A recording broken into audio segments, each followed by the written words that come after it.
श्री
हाँ जी दोस्तों,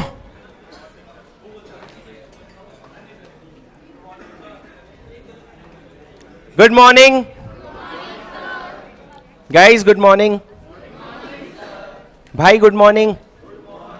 ओ भाई, गुड मॉर्निंग, नमस्ते।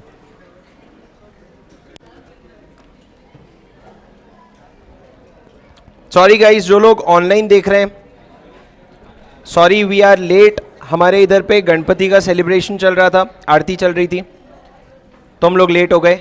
वैसे आरती जल्दी खत्म हो गई, इन लोगों का प्रसाद खाना टाइम पे खत्म नहीं हुआ, तो इसीलिए हम लेट हो गए। Okay guys, how are you all doing? कैसे हो आप सब? हो बापा नाराज हो जाएंगे, ऐसी शक्ल बना के बैठे हो। पीछे का सब बंद करना है, ठीक है, जैसी तुम्हारी मर्जी। तुम लोग घर वर नहीं गए क्या? आधे लोग तो घर चले गए, बोले गणेश जी का घर पे दर्शन करके आएंगे। तुम लोग घर नहीं गए? आखिरी के दिन जाओगे, ठीक है, 3 दिन जाओगे, छुट्टी देने वाले हैं हम, रहने वाली है। यार हमारे जमाने में होता था ऐसा, टीचर बताता था छुट्टी कब होगी। ये जमाने में टीचर को बताया जा रहा है छुट्टी कब होगी। मतलब मेरा ऐसा ही नसीब है कि मैं जब छोटा था तो टीचर मेरे को बताएगा, अब स्टूडेंट्स मेरे को बताएंगे सर 3 दिन की छुट्टी है ना गणेश पूजा की। हाँ और अरे यार अच्छा एक सेकेंड, एक बात बताओ, अपने एक टेलीग्राम का ग्रुप है CA इंटर रेगुलर MN23, उस चैनल में कौन कौन नहीं है?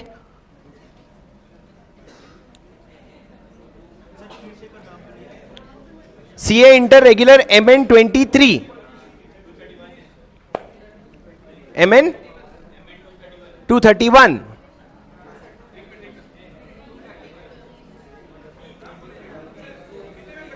148 150 ऑड। हाँ हाँ हो उसमें कौन कौन? अच्छा यहां पे जो भी नहीं है वो क्लास के बाद मेरे से मिलता हुआ जाएगा। यहां पे जो भी नहीं है और ऑनलाइन तुम लोग जो हो, तुम लोगों का जो वी स्मार्ट का लॉगिन है वहां पे तुम लॉगिन करोगे तो तुमको ईमेल आईडी ड्राइव सब कुछ आ जाएगा। और जो कल का रिवीजन था वो अपलोड हुआ है ड्राइव पे। मैंने एक rather than putting it on Telegram I have made a folder और उसी में मैं डेली रिविजन्स डाल रहा हूं ताकि बाद में आपको कभी एग्जाम क्लास के बाद भी सुनना होगा तो आप एक जगह पे जाकर के डे वाइज रिविजन सुन सकते हो, राइट? तो वो ड्राइव का लिंक बस शेयर नहीं किया मैंने, तो वो ड्राइव का लिंक मैं तुमको 2 दिन पहले शेयर किया था, याद है तुमको? 2 दिन पहले मैंने ड्राइव में डाला था फोल्डर की लिंक की। चलो उसको मैं आज टेलीग्राम पे डालूंगा, पिन करूंगा, वो लिंक सेव कर लेना। हर दिन उसी लिंक पे तुमको रिवीजन ऑडियोज मिलेंगे क्योंकि टेलीग्राम में चैट्स आ जाएंगे ना बीच में तो वो खो जाएगा, ठीक है? ओके गाइस, चलो we are already running 15 minutes late, we will start the class with full energy. I want all of you to be very active and listen to me very carefully. सुनो दोस्तों, सबसे पहले 3 बातें मैं बोलूंगा फिर तुम रिपीट करोगे। सिर्फ गुनगुनाना नहीं है, दिल से आवाज आनी चाहिए थोड़ी सी, ठीक है? बाप्पा भी है आज तो थोड़ा बोलोगे तो सुन लेंगे शायद, ठीक है? पहला क्या है? I will do my best, I will give my best. चलो, I will work hard to get an exemption in law. I will give my 200% in this attempt. I will perform better than everyone else. सुन ली बाप्पा ने। चलो guys, पहले पिछले class का revision करते हैं फिर आज की क्लास शुरू करेंगे। क्या पढ़ा था सर पिछले क्लास में? हमने आराम से हमने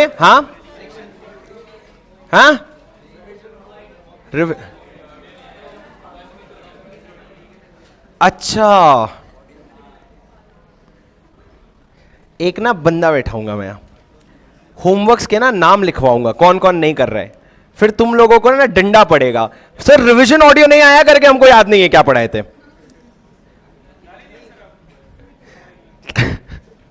मैंने ना तेलुगु करके एक लैंग्वेज होती है, पता है? तेलुगु वो मैंने सीखी थी। क्यों पता है?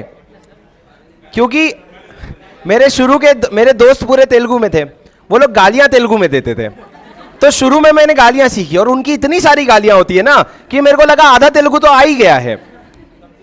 तो तुमको अगर तेलुगु में कुछ सुनना है अर्ज तो फिर ऐसी हरकतें करना।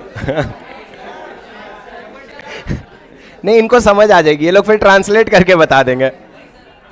तुम दोनों को तेलुगु आती है? तेलुगु आती है, तमिल आती है बोल रहा था, तेलुगु भी आती है। नाकू कुंचुम कुंचुम वच्चू ये कुलेदू कुंचुम कुंचुम।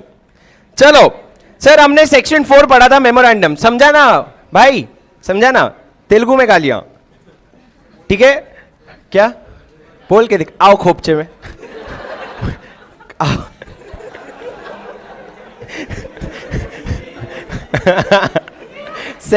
सेक्शन 4, ठीक है सर? सेक्शन 4 पढ़ेंगे हम। क्या पढ़ रहे हैं हम लोग? चैप्टर 2 पढ़ रहे हैं, incorporation of a company and matters incidental thereto. ये चैप्टर शुरू होता है सेक्शन 3 से।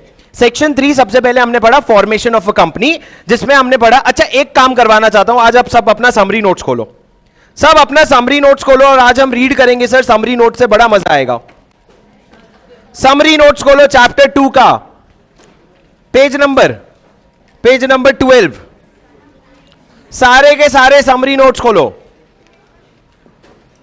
कहां है summary notes? Where is your summary notes? Room में, गणपति बापा के पास। कहां रखा हुआ है? कभी तुम समरी नोट्स नहीं लाते, कभी तुम क्वेश्चन बैंक नहीं लाते, कभी तुम लिखने का नोट्स नहीं लाते। हाँ, इतने अपना घर छोड़ के इतनी दूर आ गए हो हॉस्टल में रहने, तुमसे इतने से किताब नहीं लाए जाते क्लास में। तो एक काम करो, ये अटेम्प्ट में कॉस्टिंग का पेपर लिख लो, अगले अटेम्प्ट में लॉ का लिख लेना। अरे तो मैंने थोड़ी बनाया भाई, आईसीआई ने बोला इतना पढ़ने के लिए। मैं इसके ऊपर अगर आईसीआई मॉड्यूल रखवा दूंगा ना तो कॉस्टिंग से भी मोटी किताब हो जाएगी। चलो सर, आज हम नोट से पढ़ेंगे, थोड़ा सा सेक्शन 3 पढ़ेंगे। प्लीज मैं आप लोगों को थोड़ा सा, भाई लोग बस अगर कोई भी अभी बात करेगा मैं अलग अलग बैठा दूंगा, हमें एकदम कोई भी बात नहीं करेगा। सर सेक्शन 3 पढ़ेंगे अपने समरी नोट से, formation of a company. Formation of a company में क्या लिखा हुआ है पढ़ो मेरे साथ सर, प्लीज पूरा रिवीजन करने के हिसाब से पढ़ना, लॉ का लैंग्वेज पढ़ना। A company may be formed for any lawful purpose by not less than 7% in case of a public company. जब आपको ग्रेटर देन इक्वल टू दिखेगा you will read it as not less than, या फिर minimum 7 members in case of a public company, 2% in case of a private company, or 1% where the company is formed, where the company to be formed is to be OPC, that is to say a private company. मतलब OPC के केस में 1 by subscribing to a memorandum and complying with the requirement of this act. ठीक है, कैसे बनेगा आप share holder? Subscribe करके। अब सर आपको पता है सेक्शन लिखने का तरीका, मैंने आपको शुरू वाले दिन पढ़ाया था कि कैसे आप स्ट्रक्चर करते हो लॉ को। पहले आपने चैप्टर्स लिखा, उसमें सेक्शंस, उसके नीचे सबसेक्शन, उसमें क्लॉजेस, उसके नीचे सब क्लॉजेस, करेक्ट। पर सेक्शन के अंदर भी ना एक और चीज होता है जिसको हम कहते हैं प्रोवाइजो। सेक्शन नहीं, बिल्कुल नहीं। किसने बोला प्रोवाइजो मतलब एक्सेप्शन? नहीं सर, एक सेक्शन के अंदर एक और चीज होती है जिसको हम कहते हैं प्रोवाइजो। प्रोवाइजो क्या होता है सर? प्रोवाइजो क्या होता है, कभी कभी सेक्शन में आपने कोई चीज लिखी, वो पूरे कंपनीज को अप्लाई हो जाती है दुनिया में, लेकिन कभी कभी आपको कुछ कंपनीज के लिए कुछ और चीजें करनी होती है। कुछ कंपनीज के लिए, I will give you example, but for certain companies you have to tweak the provision. देखो सर, एक प्रोविजन दुनिया में सबको तो नहीं लग सकता ना, एक प्रोविजन सबको नहीं लग सकता, हर किसी का केस अलग होता है। तो किसी कंपनीज के लिए आप अगर कोई एक्सेप्शन बना रहे हो तो वो प्रोवाइजो में डालते हो। तो उसने कहा प्रोवाइजो मतलब एक्सेप्शन, तो exception is one of the things that you put in proviso. Exception is not the only thing that you put in proviso. Sir सबसे पहले ये प्रोवाइजो होता क्या है? आपने कभी सेक्शन सुना होगा, सेक्शन लिखे नीचे उन्होंने लिखा प्रोवाइडेड दैट। प्रोवाइडेड दैट मतलब क्या? अगर कुछ चीजें बदली तो हमारा लॉ भी बदल जाएगा, अगर कुछ और चीजें बदली तो हमारा लॉ और बदल जाएगा। तो ये जो होता है इसको हम कहते हैं प्रोवाइजो। एक बार नीचे देखो क्या लिखा हुआ है, in case of a 1% company memorandum to specify nominee. क्या लिखा हुआ है? 1% कंपनी के केस में नॉमिनी स्पेसिफाई करोगे। एक सेकेंड, बोल क्या करने?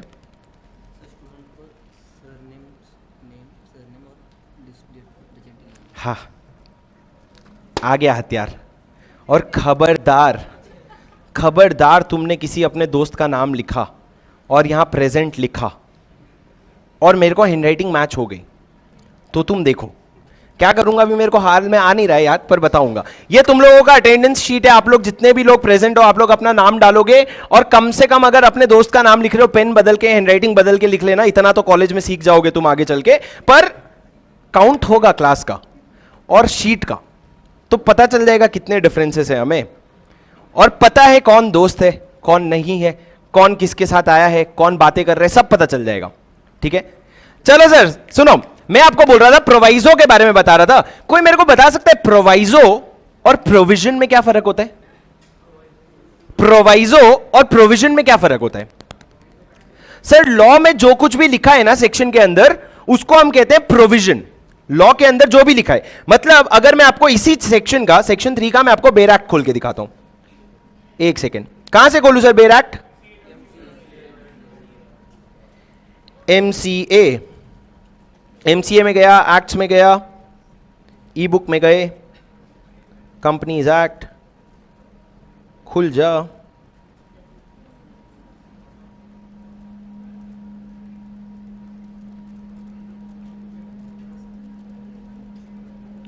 नेट नहीं चल रहा है क्या श्री? डेफिनेशन,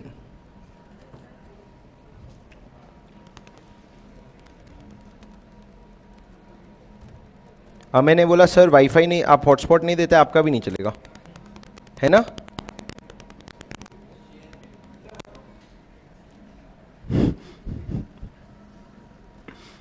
हॉटस्पॉट देगा? एक सेकेंड रुक जाओ।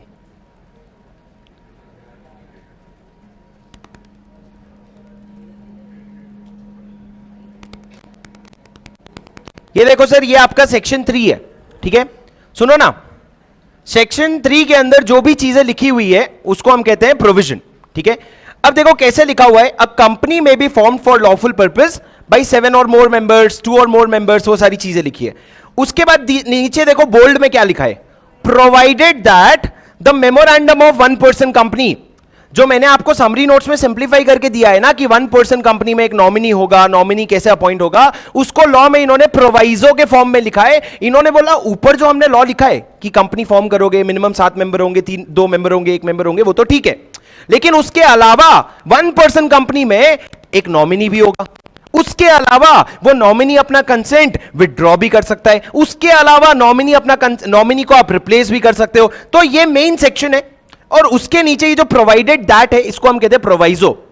अब देखो एक बार आपने प्रोवाइडेड दैट लिख दिया, उसके बाद एक और प्रोवाइजो लगाना है तो इसको कहते हैं प्रोवाइडेड फर्दर दैट। आपको नीचे दिख रहा है, ये दिख रहा है प्रोवाइडेड फर्दर दैट, मतलब पहले आपने लिखा प्रोवाइडेड दैट, ये हो गया फर्स्ट प्रोवाइजो, उसके बाद आपने लिखा प्रोवाइडेड फर्दर दैट, ये हो गया सेकंड प्रोवाइजो, उसके बाद आप प्रोवाइडेड आल्सो दैट लिखना शुरू करोगे और प्रोवाइजो लगाते जाओगे। मतलब सर आप समझो कैसे, अभी कैसे लिखते हैं हम सेक्शन, अब आप लिखते हो ऐसे सेक्शन, उसके ये हो गया मान लो सेक्शन 1, उसके नीचे सब सेक्शन, उसके नीचे क्लॉज और उसके नीचे सब क्लॉज, ठीक है? इस तरीके से कुछ लिखते हो।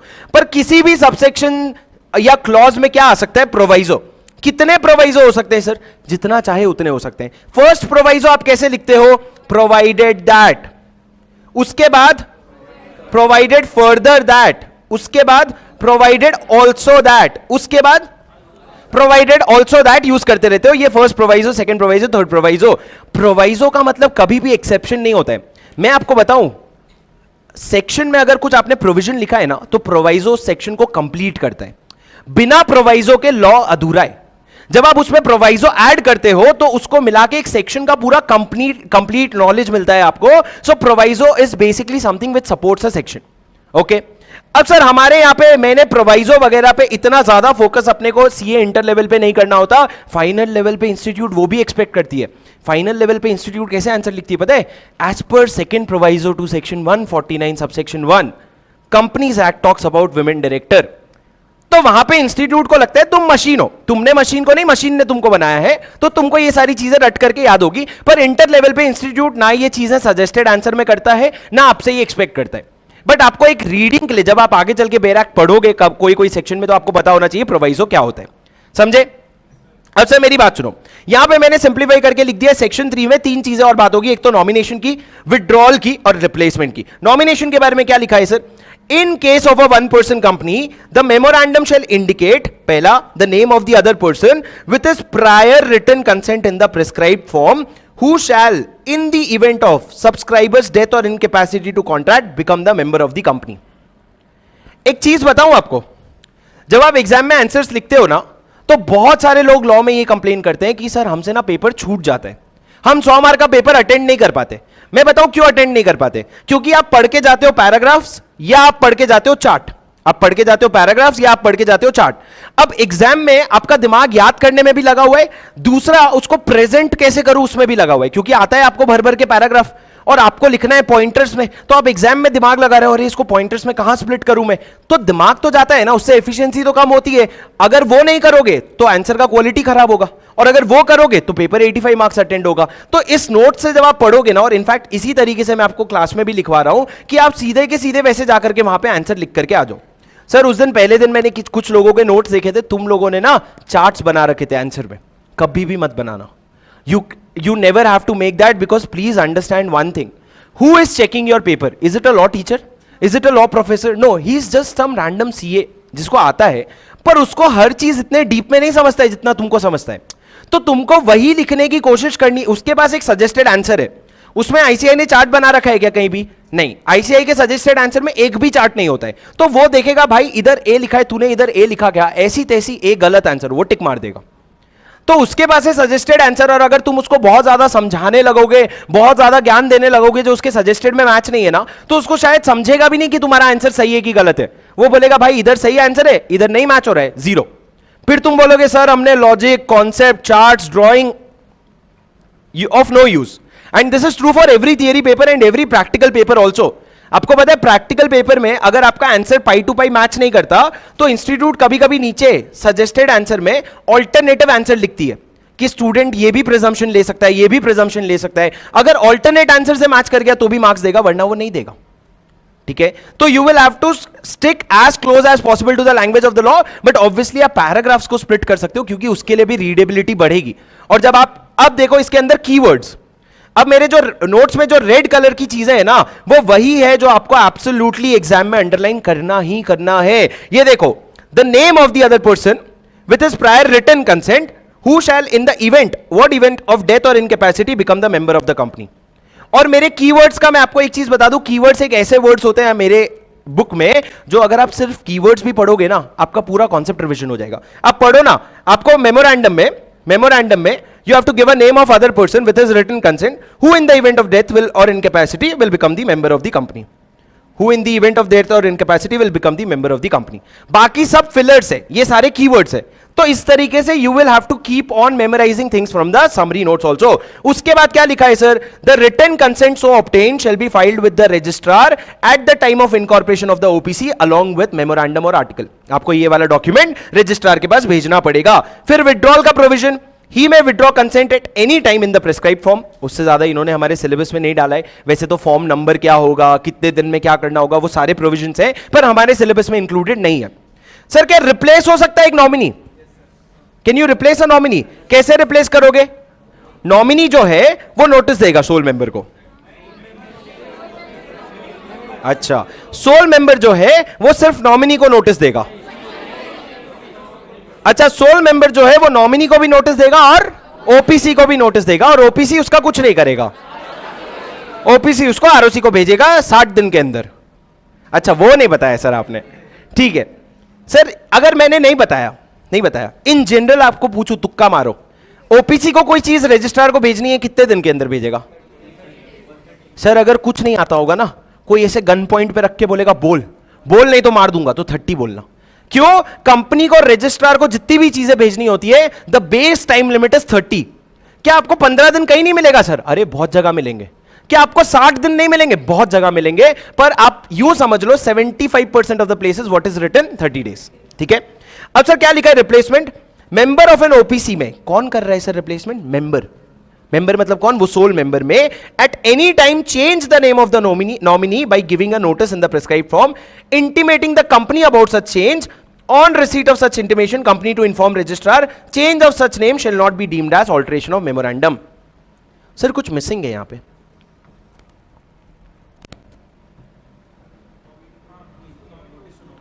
उसने नॉमिनी को नोटिस नहीं दिया सर. कैसे? Sir formation of one person company के बारे में अगर आप देखोगे तो एक पेज छोड़ करके पेज नंबर 14 में फिर से पूरा पैराग्राफ लिखा हुआ है. ठीक है, वहां पे अपने को ये ऐड करना पड़ेगा कि आपको जो है नॉमिनी को भी नोटिस देना पड़ेगा, क्योंकि लॉ में भले ना लिखा हो पर हमारे एक्सप्लेनेशन में जो इंस्टीट्यूट ने वो प्रोविजन को समझाया है, वहां पे इंस्टीट्यूट ने लिखा है कि नॉमिनी को देना पड़ेगा. और इंस्टीट्यूट ने बोला देने का मतलब देने का. ठीक है. अब सर नेक्स्ट पेज पे आ जाओ. अपन ने सेक्शन 3A कुछ पढ़ा था. 3A क्या था? इधर देखो, मेरी तरफ देखो सब कोई. 3A क्या था? Members to be severally liable. कौन है जो बताना चाहेगा प्लीज?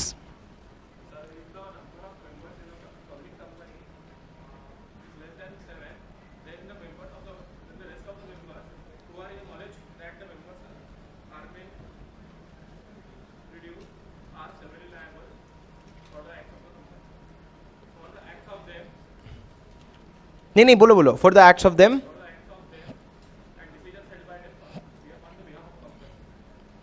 थोड़ा और कुछ बिजनेस का पॉइंट डालना चाहो।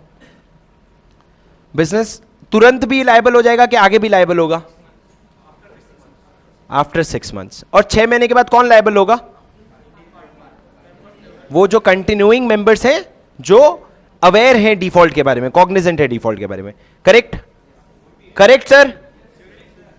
Severally liable and severally suit. क्या है सर प्रोविजन? प्रोविजन ये है कि अगर at any point of time the number of member goes below the limit. Limit क्या है? पब्लिक कंपनी के केस में 7 और प्राइवेट कंपनी के केस में 2। अगर लिमिट से कम हो जाता है और उसके बाद भी तुम बिजनेस कंटिन्यू कर रहे हो for a period of more than 6 months, so after that 6 months those members who are continuing and are cognizant of the fact कि number of members कम हो गए हैं, they shall be severally liable for recovery, मतलब उनसे कोई पूरा amount भी recover कर सकता है, and can be severally sued, मतलब क्या? उनके ऊपर सू कर सकते हो आप, मतलब केस कर सकते हो आप। ठीक है, केस कर सकते हो आप। भैया क्या सोच है? पढ़ो सर, यहां क्या लैंग्वेज है? members severally liable in certain cases if at any time the number of members is reduced below prescribed limit, that is 7 in case of public or 2 in case of private, plus मतलब ambulance and the company carries on business for more than 6 months while the number is so reduced। याद कर, नहीं आया ना language तो थोड़ा याद करो। और आपका कंपनी बिजनेस भी चला रहा है, then every person who is a member during the time that it so carries on business after those 6 months, मतलब 6 महीने के बाद जब बिजनेस चला रहे हो तो जो मेंबर्स उस समय कंटिन्यू कर रहे हैं and are cognizant of the fact that it is carrying on business with reduced members. Cognizant मतलब क्या? अवेयर, पता है। एज द केस में be shall be severally liable for the payment of whole debt and shall can be severally sued therefor. Severally liable होंगे और severally सूड होगा। इस पे क्वेश्चन आ रखा है सर पूरा का पूरा, जिसमें आपको सेक्शन 3 उठा करके लिखना था। अब सर इनकॉर्पोरेशन ऑफ कंपनी घुस के नहीं पढ़ रहे, हमने बहुत बार पढ़ लिया है। 7 डॉक्यूमेंट रजिस्ट्रार को देने पड़ते हैं। रजिस्ट्रार उसके बाद आपको सर्टिफिकेट ऑफ इनकॉर्पोरेशन और कॉर्पोरेट आइडेंटिफिकेशन नंबर। क्या था गुरनीत CIN का फुल फॉर्म? MCQ में गलत किया था। कॉर्पोरेट आइडेंटिफिकेशन नंबर, ये आपको रिटर्न में मिलेगा। और उसके बाद आप क्या करोगे? अगर आपने फॉल्स इंफॉर्मेशन दिया है या मटेरियल इंफॉर्मेशन को सप्रेस किया है तो क्या होगा? अगर कंपनी इनकॉर्पोरेट नहीं हुई है तो आप पे 447 की पेनल्टी अट्रैक्ट होगी। और कंपनी इनकॉर्पोरेट हो गई है तो रजिस्ट्रार ऑर्डर देगा मिस्टर लो का। अरे रजिस्ट्रार मिस्टर लो का ऑर्डर देगा ना, ट्राइब्यूनल ऑर्डर देगा। ट्राइब्यूनल ऑर्डर देगा मिस्टर लो। M management, R removal, L liability, O W। कौन ऐसा था जिसने मिस्टर लो पहले याद किया था, याद हो गया था और अभी याद नहीं आया? कौन ऐसा था जिसने पहले याद किया था, याद हो गया और अभी याद नहीं आया? क्यों भूल गया? लोगों का फर्स्ट आउट होता है, इसका फर्स्ट एंड फास्टेस्ट आउट हो जाता है। जितनी जल्दी डाला उतनी जल्दी बाहर। चलो, incorporation of a company, section 7 incorporation of a company में ये सारी चीजें आती है। उसके बाद अपन ने पढ़ा था फॉर्मेशन ऑफ 1% कंपनी के बारे में, बहुत डिटेल में पढ़ा था। और फिर आ जाओ सेक्शन 8 कंपनी पे। सर सेक्शन 8 कंपनी क्या थी? वो कंपनी जो OPD मीट करती है। O objects, P profit, D dividend. Objects में भाई बोलेगा डिफिकल्ट काम, भाई तुम्हारा आसान काम है नीचे रिवोकेशन का, वो तुम लोग में से कोई खड़े होकर कर लेना। डिफिकल्ट काम मैं कर लेता हूं। आप क्या करोगे? ऑब्जेक्ट सेटिस्फाई करोगे। ऑब्जेक्ट मतलब क्या? रिसर्च, एजुकेशन, स्पोर्ट्स, रिस्क लेना है लाइफ में। Education arts commerce science, risk में religion, protection of environment, charity, social welfare. इन सब में से कोई भी आपका ऑब्जेक्ट है। P profit, profit will be applied for promoting the objects of the company. और D डिविडेंड, डिविडेंड देना अलाउड रहेगा, प्रोहिबिटेड रहेगा डिविडेंड देना। तो ये तीनों कंडीशन मीट होंगे तो मैं एप्लीकेशन दूंगा सेंट्रल गवर्नमेंट को। सेंट्रल गवर्नमेंट ने ये पावर डेलीगेट कर दिया है MCA को, ROC को आप एप्लीकेशन दोगे और ROC बदले में आपको क्या देगा? लाइसेंस। लाइसेंस में टर्म्स एंड कंडीशंस होंगे और आपको लाइसेंस मिल जाएगा। फिर आप as a section 8 company operate कर सकते हो। सर सेक्शन 8 कंपनी लिमिटेड होती है कि अनलिमिटेड कंपनी होती है? लिमिटेड। सेक्शन 8 कंपनी प्राइवेट होती है कि पब्लिक भी हो सकती है?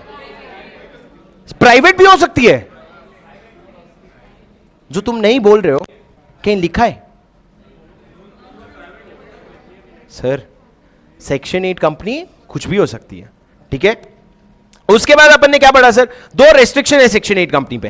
पहला, आप अपने मेमोरेंडम और आर्टिकल ऑफ एसोसिएशन को ऑल्टर कर सकते हो, लेकिन आपको प्रायर अप्रूवल लेना पड़ेगा सेंट्रल गवर्नमेंट का। क्या लेना पड़ेगा?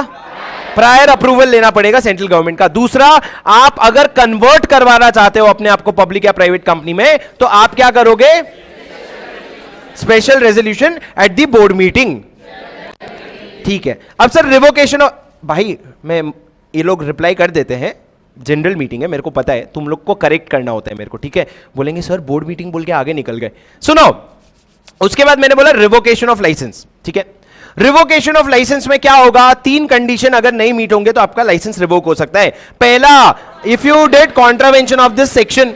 दूसरा, contravention of the terms and conditions of licence. तीसरा, affairs are being conducted prejudicial to the public interest और fraudulent manner। अगर इस तरीके से अफेयर चल रहा है आपका, तो इन केस में आपका लाइसेंस रिवोक हो जाएगा, रिवोकेशन ऑफ लाइसेंस। दूसरा, आपको नाम चेंज करने का ऑर्डर दे दिया जाएगा। और तीसरा, आपको अपने आप को हाँ मतलब आपको कन्वर्ट करवाना पड़ेगा और आपका नाम भी चेंज हो जाएगा। नाम चेंज हो जाएगा मतलब क्या? आपके पीछे सफिक्स लग जाएगा, प्राइवेट लिमिटेड या पब्लिक लिमिटेड, और फिर रजिस्ट्रार के पास आप जाओगे, बोलोगे भाई नामकरण हो गया, नाम बदल गया, तो मेरे को सर्टिफिकेट वापस से दे दे। अब सर इसके साथ साथ अगर सेंट्रल गवर्नमेंट का दिमाग खराब हुआ, तो आफ्टर गिविंग ऊब अपॉर्चुनिटी ऑफ बीइंग हर्ड देने के बाद 2 चीजें और कर सकता है। पहला, वाइंडिंग अप। दूसरा, अमेलगमेशन। अगर वाइंडिंग अप किया और कोई सरप्लस असेट्स बच गए, तो क्या करेगा? पहला, या तो उसको सेल कर दो और जो पैसे आए उसको इंसॉल्वेंसी एंड बैंकरप्सी फंड में डाल दो, या फिर जो असेट है उसको सीधा का सीधा किसी और सेक्शन 8 कंपनी के पास ट्रांसफर कर दो विथ सिमिलर ऑब्जेक्टिव्स। अमेलगमेशन भी विथ सिमिलर ऑब्जेक्टिव्स वाले कंपनी। उसके बाद क्या पढ़ा सर अपन ने? उसके बाद अपन ने सेक्शन 8 की पेनल्टी पढ़ी, ठीक है। पेनल्टी अपन ने बुक से पढ़ी थी। आप जब बुक से कोई चीजें पढ़ रहे हो ना, उसमें थोड़ा सा मार्किंग करो, ठीक है। जैसे कि पेन से अंडरलाइन कर लिया। क्या है, ऐसा नहीं लगना चाहिए 6 महीने बाद घर गए बुक खोले, भाई ये पढ़ाया था सर ने क्लास में, अपने को तो याद ही नहीं आ रहा है, देखा ही नहीं लग रहा है। उसको थोड़ा सा छू लो कि हाँ भाई पढ़े थे हम, इस पेज से होकर के गुजरे थे। और नहीं बोलूंगा, खड़े हो जा। सुनो। उसके बाद पेनल्टी हमने पढ़ा था। पेनल्टी किसको लगेगा सर? अगर सेक्शन 8 का कॉन्ट्रावेंशन होता है तो पेनल्टी लगेगा कंपनी पे and directors and officers in default पे। कंपनी पे कितना पेनल्टी लगेगा?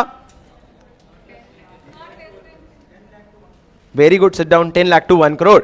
और ऑफिसर इन डिफॉल्ट पे कितना पेनल्टी लगेगा? लास्ट बेंच, खड़े हो जा। नहीं देख पाए सर, शिट।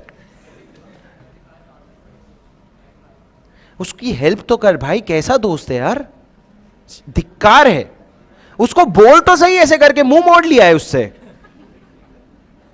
25,000 से 25 लाख तक ऑफिसर इन डिफॉल्ट पे पेनल्टी लगेगी। सर ऑफिसर इन डिफॉल्ट कहां पे डिफाइंड था?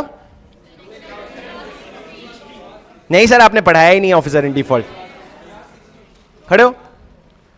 ऑफिसर इन डिफॉल्ट नहीं। हाँ, और दिमाग पे जोर डालने की कोशिश कर, जितना याद आता है बता दे, बाकी भाई आया है संभाल लेगा। बोल, ऑफिसर इन डिफॉल्ट मतलब भाई पूरा संभाल लेगा। एक आधा दो तो बोल दे। हाँ, एक आधा दो मतलब याद नहीं, एक आधा दो। ऑफिसर इन डिफॉल्ट क्लास में था, क्लास में जग रहा था, यहां मैं फंस गया सर। नहीं याद है? घर जाके नहीं पढ़ा? नाम बताना पूरा। हाँ ठीक है, क्लास के बाद मिलके जाना। चलो सर, कौन बताएगा ऑफिसर इन डिफॉल्ट में? ट्राई कौन मारेगा सर? आने की जरूरत नहीं है, खड़े होके ट्राई मारो, एग्जाम में आ गया ना पूरा लिख के आओगे। कौन बताएगा? ब्लैक शीट, खड़े हो जाओ। हाँ बोलो, थोड़ा साइड हो जाओ, कैमरे में आ रहे हो। हाँ बोलो।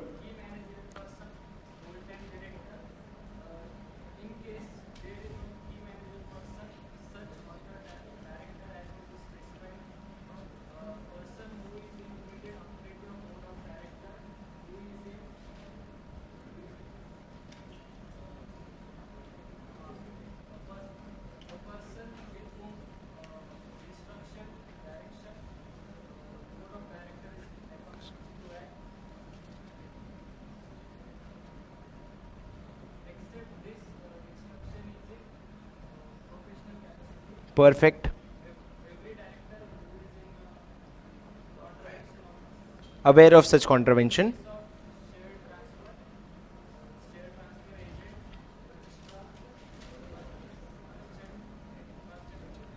बैठ जाओ, एक बार तालियां हो गई। Thank you sir. 7 लोग आते हैं। पहला होल टाइम डायरेक्टर, दूसरा की मैनेजरियल पर्सन। अगर की मैनेजरियल पर्सन नहीं है, सच डायरेक्टर एज में बी स्पेसिफाइड, वो भी नहीं है तो ऑल द डायरेक्टर्स। उसके बाद 2 पॉइंट, इमीडिएट अथॉरिटी और advice. Person under whose immediate authority, who is under the immediate authority of की मैनेजरियल पर्सन और बोर्ड। उसके बाद advise, if you the person on whose advice instruction the board is accustomed to act except in professional capacity. उसके बाद any director who is aware of such contravention. And last, in case of shares transfer, पहला share transfer agent, registrar, merchant banker. Thank you again. चलो guys, उसके बाद अपन ने sir section 4 पढ़ा था, memorandum. Memorandum में कितने क्लॉजेस होते हैं? नेम क्लॉज, स्टेट क्लॉज, ये सारी चीजें होती है। और उसके बाद यस,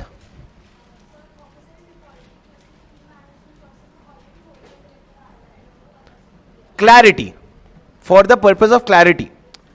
मतलब आप कई बार ऐसी चीजें देखोगे, जैसा क्वेश्चन क्या है, क्वेश्चन ये है sir, and it's a good question sir, whole time की मैनेजरल पर्सन में होल टाइम डायरेक्टर तो ऑलरेडी आता है, तो फिर अलग से क्यों लिखने की जरूरत थी? That is just for the sake of clarity. ऐसा आप लॉ में कई बार पाओगे, you will find it a lot of times, कि जो चीजें लिखी है, जो चीजें बहुत क्लियर है, उसको वापस से रिपीट करता है law, because it want to emphasis कि भैया होल टाइम डायरेक्टर, तुम लोग को इंटरप्रिटेशन मत निकालना की मैनेजरल पर्सन का, तुम तो हो ही, उसके अलावा बाकी की मैनेजरल पर्सन भी आ जाते हैं। That's the reason you will find such things a lot in law, repetition.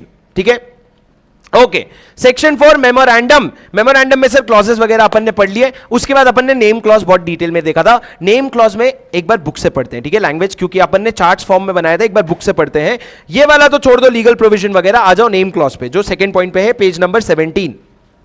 ठीक है, और मेरे साथ अगर आप पढ़ रहे हो तो पेन से थोड़ा कीवर्ड्स को अंडरलाइन भी कर लेना। नेम क्लॉज क्या है? The name stated in the memorandum shall, number 1, not be identical with or resemble too nearly to the name of an existing company under this act or previous act।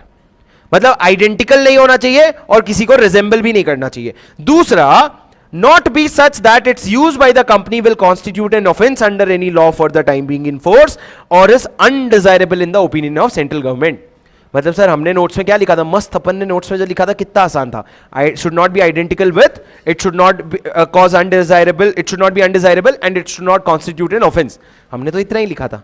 Language देखो, और ये language law के language से और भी थोड़ा diluted है।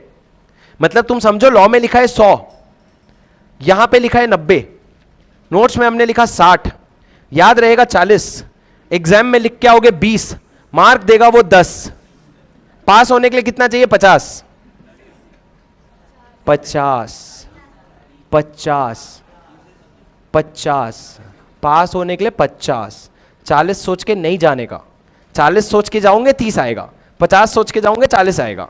ठीक है, तो सर अभी हम कितने की तैयारी कर रहे हैं? अभी तक हम 10 नंबर की तैयारी कर रहे हैं। ठीक है, तो अपने को आगे बढ़ते रहना है। स्टे, एक ही रिक्वेस्ट है, कम से कम 100 का समरी नोट्स में 90 हो गया, 90 का हमारे रिटर्न में 60 हो गया, वो 60 पे स्टिक कर जाओ बस। वो 60 का ऐसा मत करो याद रहेगा 30 लिख के आए, 20, ये सारी चीजें मत करो, वो 60 को बस याद कर लो, लिख के आ जाओ, 50 आ जाएंगे। ठीक है, चलो गाइज, नेम क्लॉज आपने पढ़ा, should not be identical with और रिजेंबल टू नियरली, और दूसरा not be such that it's used by the company will constitute an offence और इज अनडिजायरेबल। उसके बाद क्या लिखा है सर? उसके बाद 2 चीजें, प्रायर अप्रूवल ऑफ सीजी से क्या काम हो सकता है? प्रायर अप्रूवल ऑफ सीजी से क्या काम हो सकता है? Without prejudice to provision under U/SS क्या होता है सर? U/S मतलब होता है अंडर सेक्शन, U/SS मतलब होता है अंडर सबसेक्शन। सर क्या एग्जाम में हम लिख सकते हैं? एग्जाम में मत लिखना। आप एक बार के लिए अगर एग्जाम में अंडर सेक्शन लिखोगे ना तो ये फिर भी चल जाएगा, लेकिन अंडर सबसेक्शन मत लिखना। हाँ सर आप मना क्या कर रहे हो लिखने के लिए? याद आ जाए, मजाल है सबसेक्शन याद आ जाए, मजाल है हमको जरूरत पड़ जाए अंडर सबसेक्शन की। Without prejudice to the provision under subsection, a company shall not be registered with the name which contains any word, सिर्फ रेड वर्ड्स पढ़ो, हाईलाइटेड वर्ड्स, ठीक है? Any words that gives the impression that the company has the patronage of central government, state government और local authority। मतलब क्या? आपको central government का support है, स्टेट गवर्नमेंट का सपोर्ट है, इस तरह के वर्ड्स मत यूज करना जो ऐसी चीजें दिखाए। दूसरा, such words as may be prescribed unless previous approval of CG has been obtained for the use of such word or expression। मतलब ये वाले कर सकते हो लेकिन आपको CG का अप्रूवल लेना पड़ेगा। उसके बाद देखो सर, अब मैं आपको एक चीज बताता हूं, यहां पे क्या लिखा हुआ है? सच वर्ड्स और expressions as may be prescribed, ठीक है? सर थोड़ा सा नई चीज बता रहा हूं, सुन लो। Such words as may be prescribed, prescribe कौन करता है? Who prescribes? अगर एक्ट में लिखा है प्रिस्क्राइब करेंगे तो कौन करेगा? नहीं, कौन करेगा? Option A central government, option B reserve bank of India, option C MCA, option D registrar.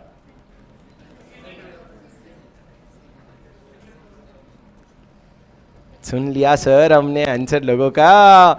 Central government करता है सर। सेंट्रल गवर्नमेंट मतलब क्या? मोदी जी का जो भी सेंट्रल गवर्नमेंट है, मिनिस्ट्री बनाती है, हालांकि मिनिस्ट्री ऑफ कॉर्पोरेट अफेयर्स बनाती है, लेकिन हम लिखते हैं सेंट्रल गवर्नमेंट। सेंट्रल गवर्नमेंट किस तरीके से बताता है? रूल्स बना के, ठीक है?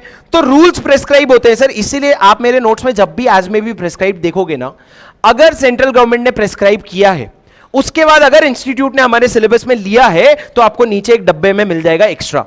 तो यहां पे देखो लिखा है rule 8B, rule 8B of companies in corporation rule 2014। Sir क्या हमको एग्जाम में रूल्स का नाम याद करना होता है? द आंसर इज यस, और बहुत आसान है, मतलब कुछ भी नहीं है। सर ये चैप्टर का नाम क्या है? Incorporation of a company and matters incidental thereto. Companies act आया कब था? 2013 में। रूल्स बनाने का काम किसको दिए? सेंट्रल गवर्नमेंट को। सेंट्रल गवर्नमेंट ने 1 साल का टाइम लिया। 2014 में, 2014 में उसने रूल्स बना के ऑलमोस्ट 75 to 80% रूल्स बना के निकाल दिए थे, ऑफिशियल गैजेट में डाल दिया था। तो रूल्स कब आए सर? 2014 में। रूल्स के नाम कैसे है मैं बताता हूं आपको। हम चैप्टर 2 पढ़ रहे हैं, चैप्टर 2 का नाम इनकॉर्पोरेशन है, तो रूल्स का नाम आप देखोगे, रूल्स का नाम है कंपनीज, ब्रैकेट में कंपनीज, ब्रैकेट में चैप्टर का नाम या तो पूरा या आधा, रूल्स 2014। इस तरीके से रूल्स का इन जनरल फॉर्मेट रहता है। इसके पहले सर हमने एक बार रूल्स पढ़ा है,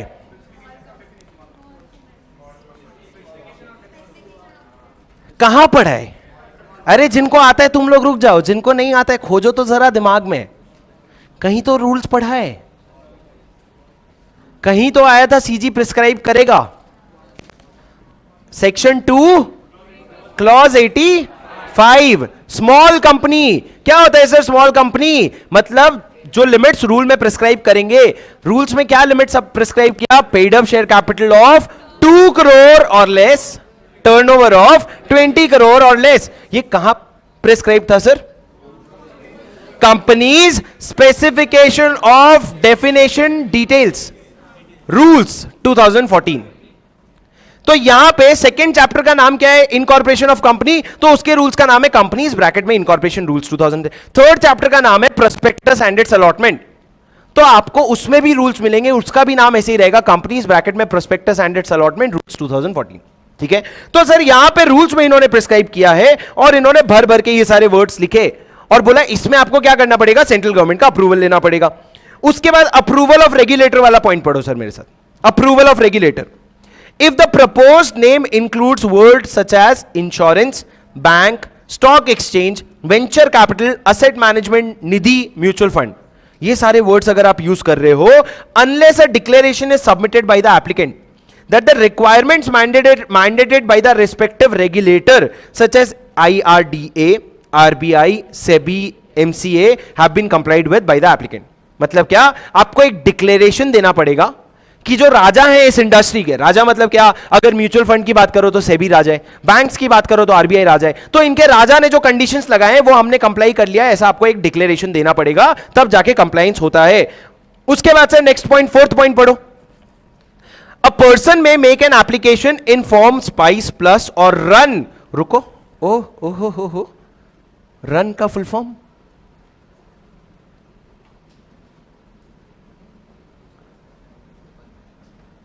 श्री नीचे ना ऑफिस में एक चाकू है, छोटा वाला है, आज लाई दे भाई।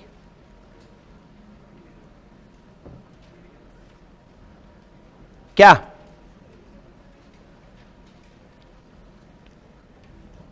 रन का फुल फॉर्म? भाग मिल्खा भाग।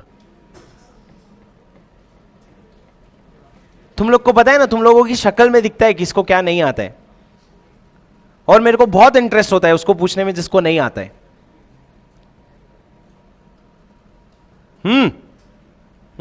तू डर मत। हाँ, रन का फुल फॉर्म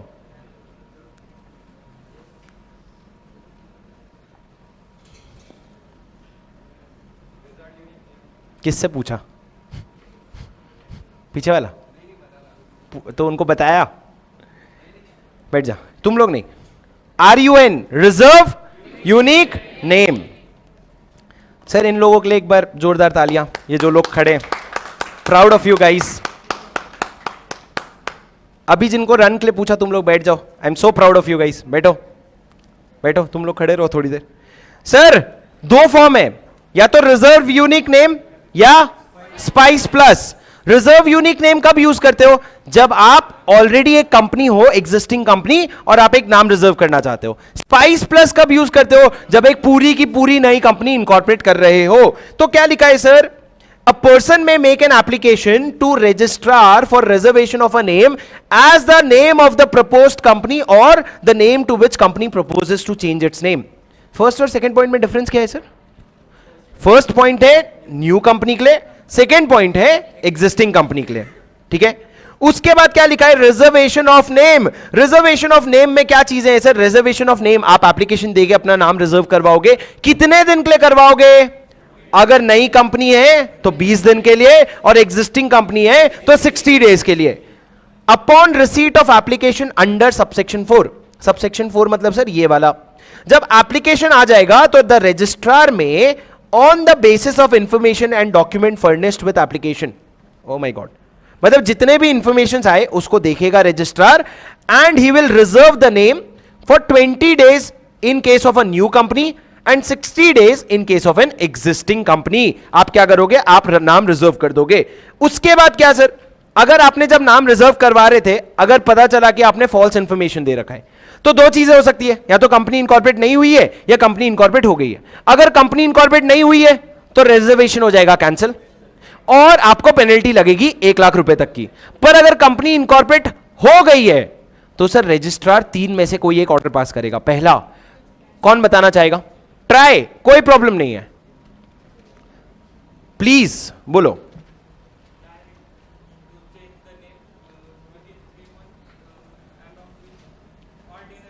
परफेक्ट परफेक्ट।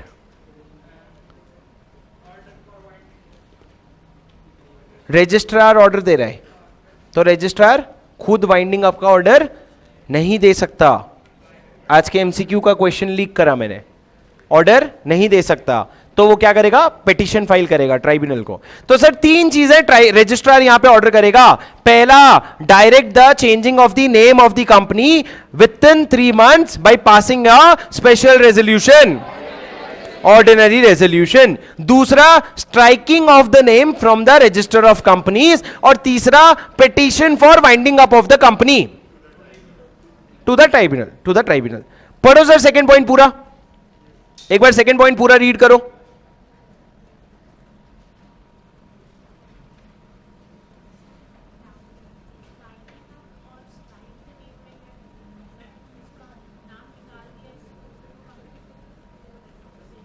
बताया मैंने क्लास में ऑलरेडी, रिमूवल और वाइंडिंग अप में क्या फर्क है? वही रिमूवल और स्ट्राइकिंग ऑफ एक ही है, पर रिमूवल और वाइंडिंग अप का फर्क पता है? बता दो। बता दो, बता दो, पहले पढ़ो, वो खत्म करो पैराग्राफ।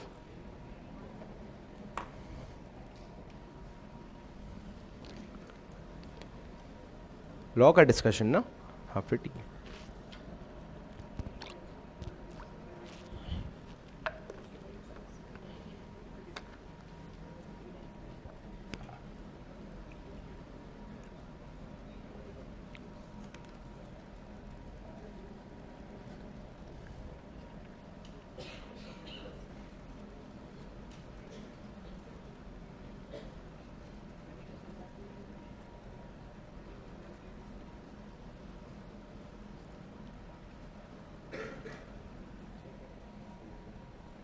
हो गया?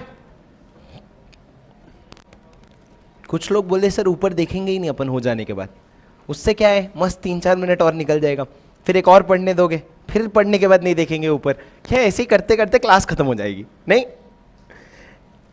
अब सर आगे बढ़ते हैं। दोस्तों क्या तुम लोगों को पता है कंपनीज एक्ट जब बना है ना, तो कंपनीज एक्ट में चैप्टर्स हैं बहुत सारे, और चैप्टर्स खत्म हो जाने के बाद कुछ शेड्यूल्स हैं। क्या है? शेड्यूल्स। शेड्यूल्स मतलब क्या होता है? एनेक्शर्स। एनेक्शर्स मतलब क्या होता है? जैसे अगर आप मेरा समरी नोट्स देखोगे तो समरी नोट्स में मेन कंटेंट खत्म हो जाता है, उसके बाद एक पार्ट शुरू होता है जो best part of summary notes है। उसमें क्या है? आपके ऑर्डिनरी रेजोल्यूशन का समरी, स्पेशल रेजोल्यूशन का समरी, ये सारे को हम कहते हैं एनेक्शर्स। एनेक्शर्स क्यों? It is not a part of the main thing, it is just a supporting things, right? So it is called as annexures. तो अब कंपनीज एक्ट में भी इसी तरीके से, अगर आप कंपनीज एक्ट का बेयर एक्ट देखेंगे, अगर हमको ये देखने देगा और हम अगर देखेंगे तो खुल जाना भाई।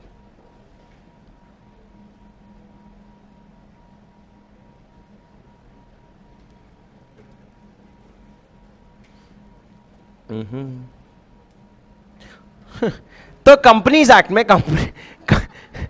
कंपनीज एक्ट में ना शेड्यूल्स होते हैं। शेड्यूल्स, कितने शेड्यूल्स होते हैं सर कंपनीज एक्ट में? 7। क्या आपने जिंदगी में कभी भी एक शेड्यूल 3 का नाम सुना है? क्या बैलेंस शीट? क्या सर आपका, आपने 11th-12th में भी बैलेंस शीट वगैरह बनाया हो? कॉमर्स से हो कोई? सारे कॉमर्स से हो ना? तो उसमें आप जब बैलेंस शीट पीएनएल बनाते हो तो उसका फॉर्मेट जो बना हुआ है कि पहले ये आएगा बाद में ये आएगा, ये किधर लिखा हुआ है? ये आपके कंपनीज एक्ट के शेड्यूल 3 में लिखा हुआ है। ये आपको जनरल सपोर्ट देता है for preparation of your financial statement and balance sheet.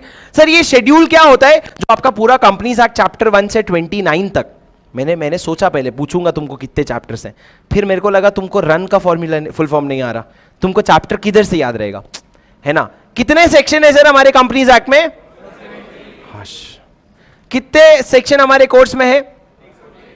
हाँ, अरे एक एक करके बोलो, सुनाई नहीं दे रहा है उसको। कितने सेक्शन है? 148। 149 की 148? ठीक है। ये देखो सर, ये खुल गया द कंपनीज एक्ट 2013। इसमें आपने देखा चैप्टर चैप्टर चैप्टर चैप्टर से पूरे, ठीक है। उसके बाद देखो शेड्यूल 1 है। शेड्यूल 1 में क्या लिखा हुआ है? Memorandum of association and article of association table A. ये टेबल ए वगैरह भी कहीं तुमने पढ़ा है ना सर? कोई नहीं, पढ़ाऊंगा, सुनो। देखो table A B C D E F G H I J तक ये टेबल्स है। उसके बाद schedule 2, schedule 3 general instruction for preparation of financial statement, schedule 4, schedule 5, schedule 6, schedule 7, ऐसे 7 शेड्यूल हैं आपके कंपनीज एक्ट में। ये शेड्यूल मतलब क्या है? पूरा कंपनीज एक्ट खत्म हो गया, उसके बाद 7 अटैचमेंट है। उसमें एक शेड्यूल 1 जो है ये आपके लिए रेलेवेंट है। शेड्यूल 1 क्या है सर? आपको पता है कंपनी इनकॉर्पोरेट करने के लिए 2 डॉक्यूमेंट चाहिए होते हैं, मेमोरेंडम और आर्टिकल। अभी सोचो तुम अपना मेमोरेंडम बना रहे हो, मैं अपना मेमोरेंडम बना रहा हूं, अलग अलग बना रहे, तो कोई बात होगी? नहीं सर, सबका मेमोरेंडम रीडेबल नहीं होगा, कोई अलग ही फॉर्मेट में बना रहे। तो लॉ ने क्या किया? लॉ ने ना मेमोरेंडम के 5 फॉर्मेट बना दिए और आर्टिकल्स के 5 फॉर्मेट बना लिए। बोले ये देखो ये ब्रॉड फॉर्मेट्स हैं, अगर तुमको ये पूरा यूज करना है we are happy, you use it, no problem, but if you don't want to use it, don't use it. बस इस तरीके से अपना मेमोरेंडम और आर्टिकल बना लो। तो सर उन्होंने क्या दे रखा है टेबल्स में? इन्होंने दे रखा है फॉर्मेट मेमोरेंडम का और आर्टिकल का। अब सर सवाल ये 5 फॉर्मेट क्यों दिए मेमोरेंडम के? क्योंकि 5 तरह के कंपनीज हैं। कौन सा 5 तरह के कंपनीज है सर? Limited, unlimited. लिमिटेड में limited by shares, limited by guarantee. Limited by guarantee में दो, having share capital, not having share capital, और अनलिमिटेड में दो हैविंग, तो 5 हो गए ना। Limited by shares, limited by guarantee not having share capital, limited by guarantee having share capital, unlimited company not having share capital, unlimited company having share capital. बोलो, you बोलो, जब मैं बोल रहा हूं तो बोलो, ट्राई टू स्पीक। ओके, चलो गाइस, तो अब ये कौन सा टेबल किसके लिए एप्लीकेबल होगा, ये अपने नोट्स में बनाओ। सर ये अपने नोट्स में बनाओ।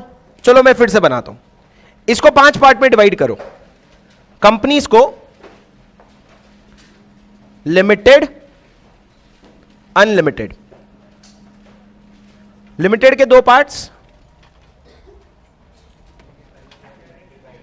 Shares, guarantee. गारंटी के 2 part, no share capital, share capital. Unlimited के 2 part, no share capital, share capital. ठीक है, 5 तरह की कंपनीज कौन से हो गए, 1 2 3 4 5।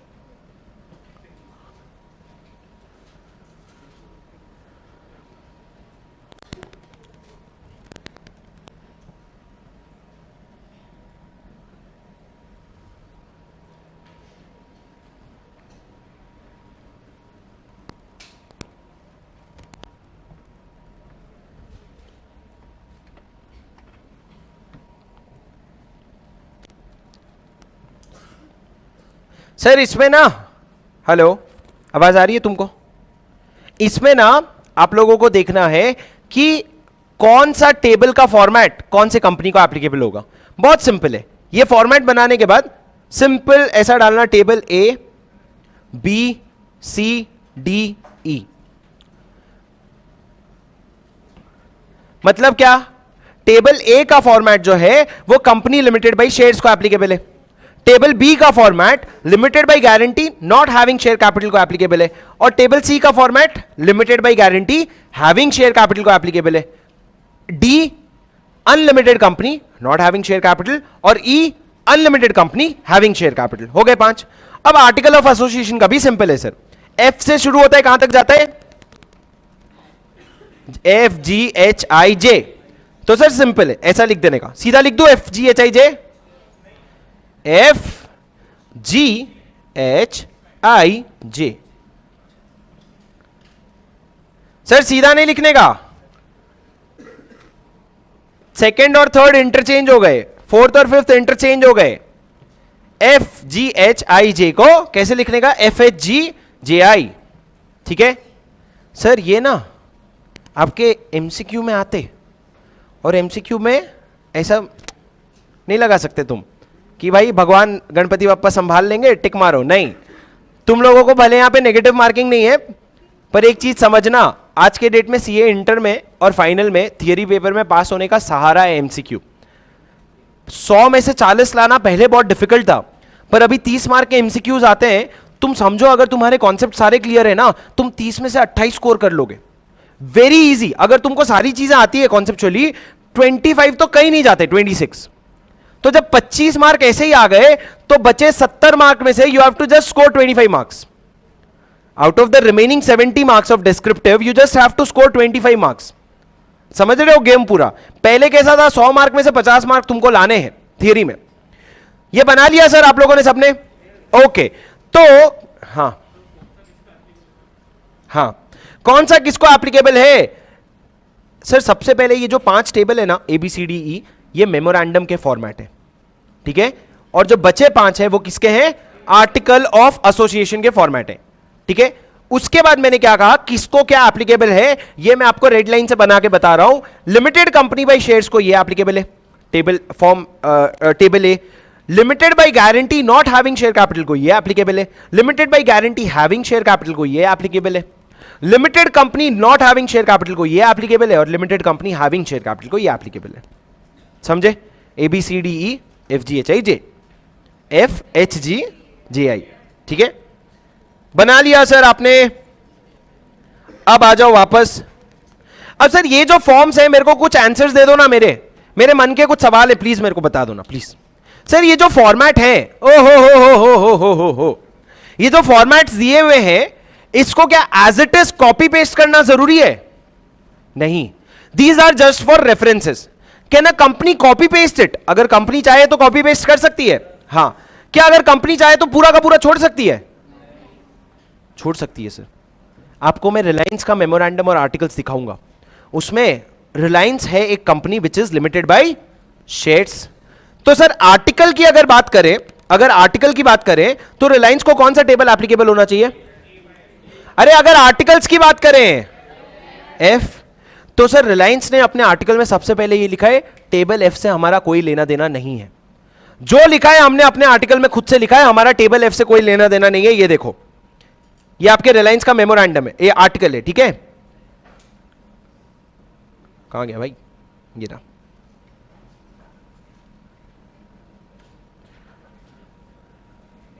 ये देखो, ये रिलायंस का आर्टिकल है। सबसे पहला पॉइंट क्या लिखा हुआ है? टेबल एफ एक्सक्लूडेड, ठीक है।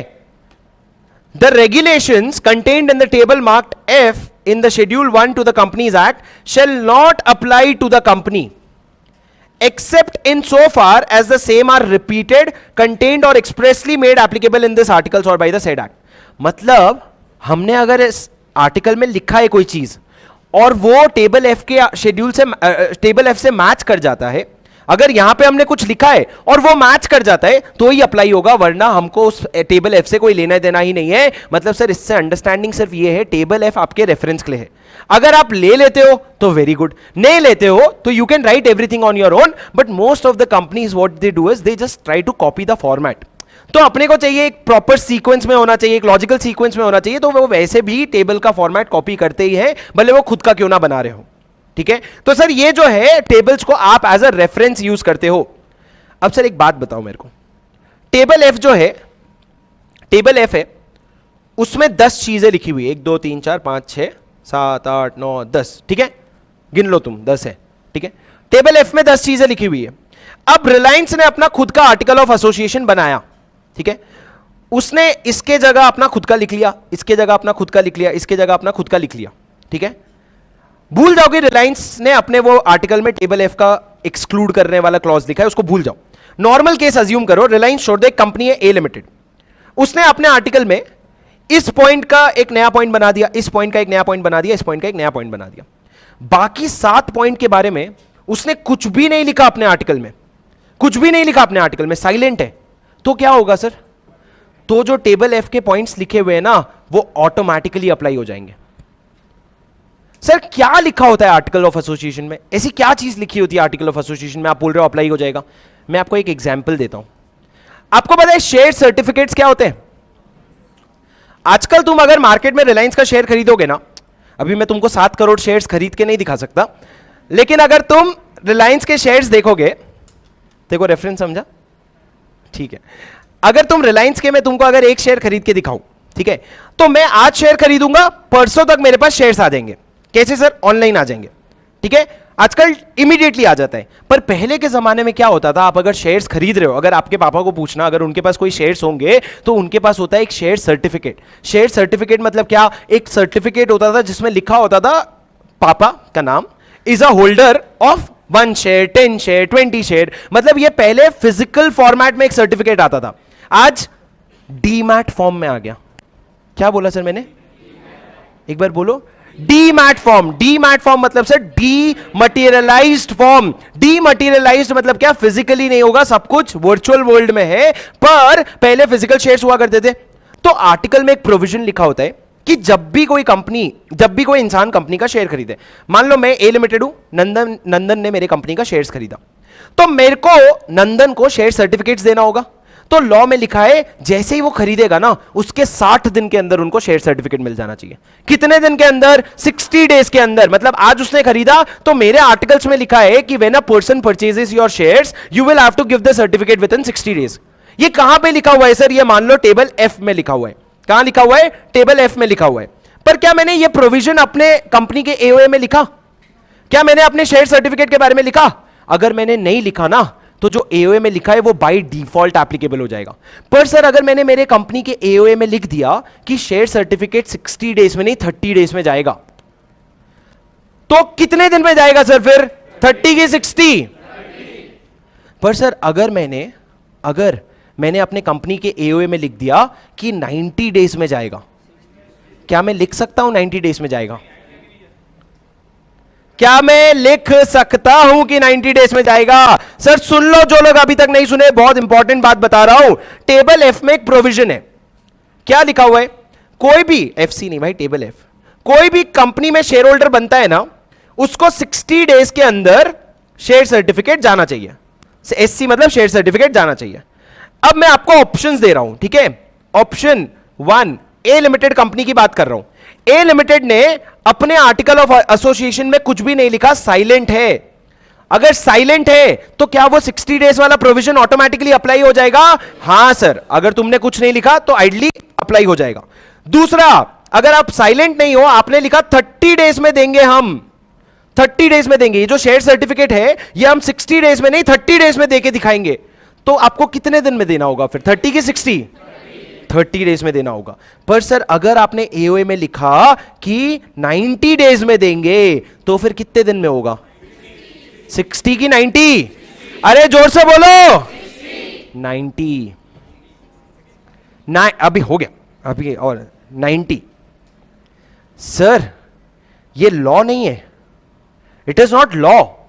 टेबल एफ में जो लिखा है वो लॉ नहीं है, it is just an advice, free की एडवाइस है। लेना है लो, नहीं तो जाने दो। उन्होंने नहीं लिया, उन्होंने बोला भाई हम 60 दिन में नहीं देंगे, हम 90 दिन में देंगे, तो आप 90 दिन में दोगे। क्यों? क्योंकि टेबल एफ लॉ नहीं है sir, table F is just a format.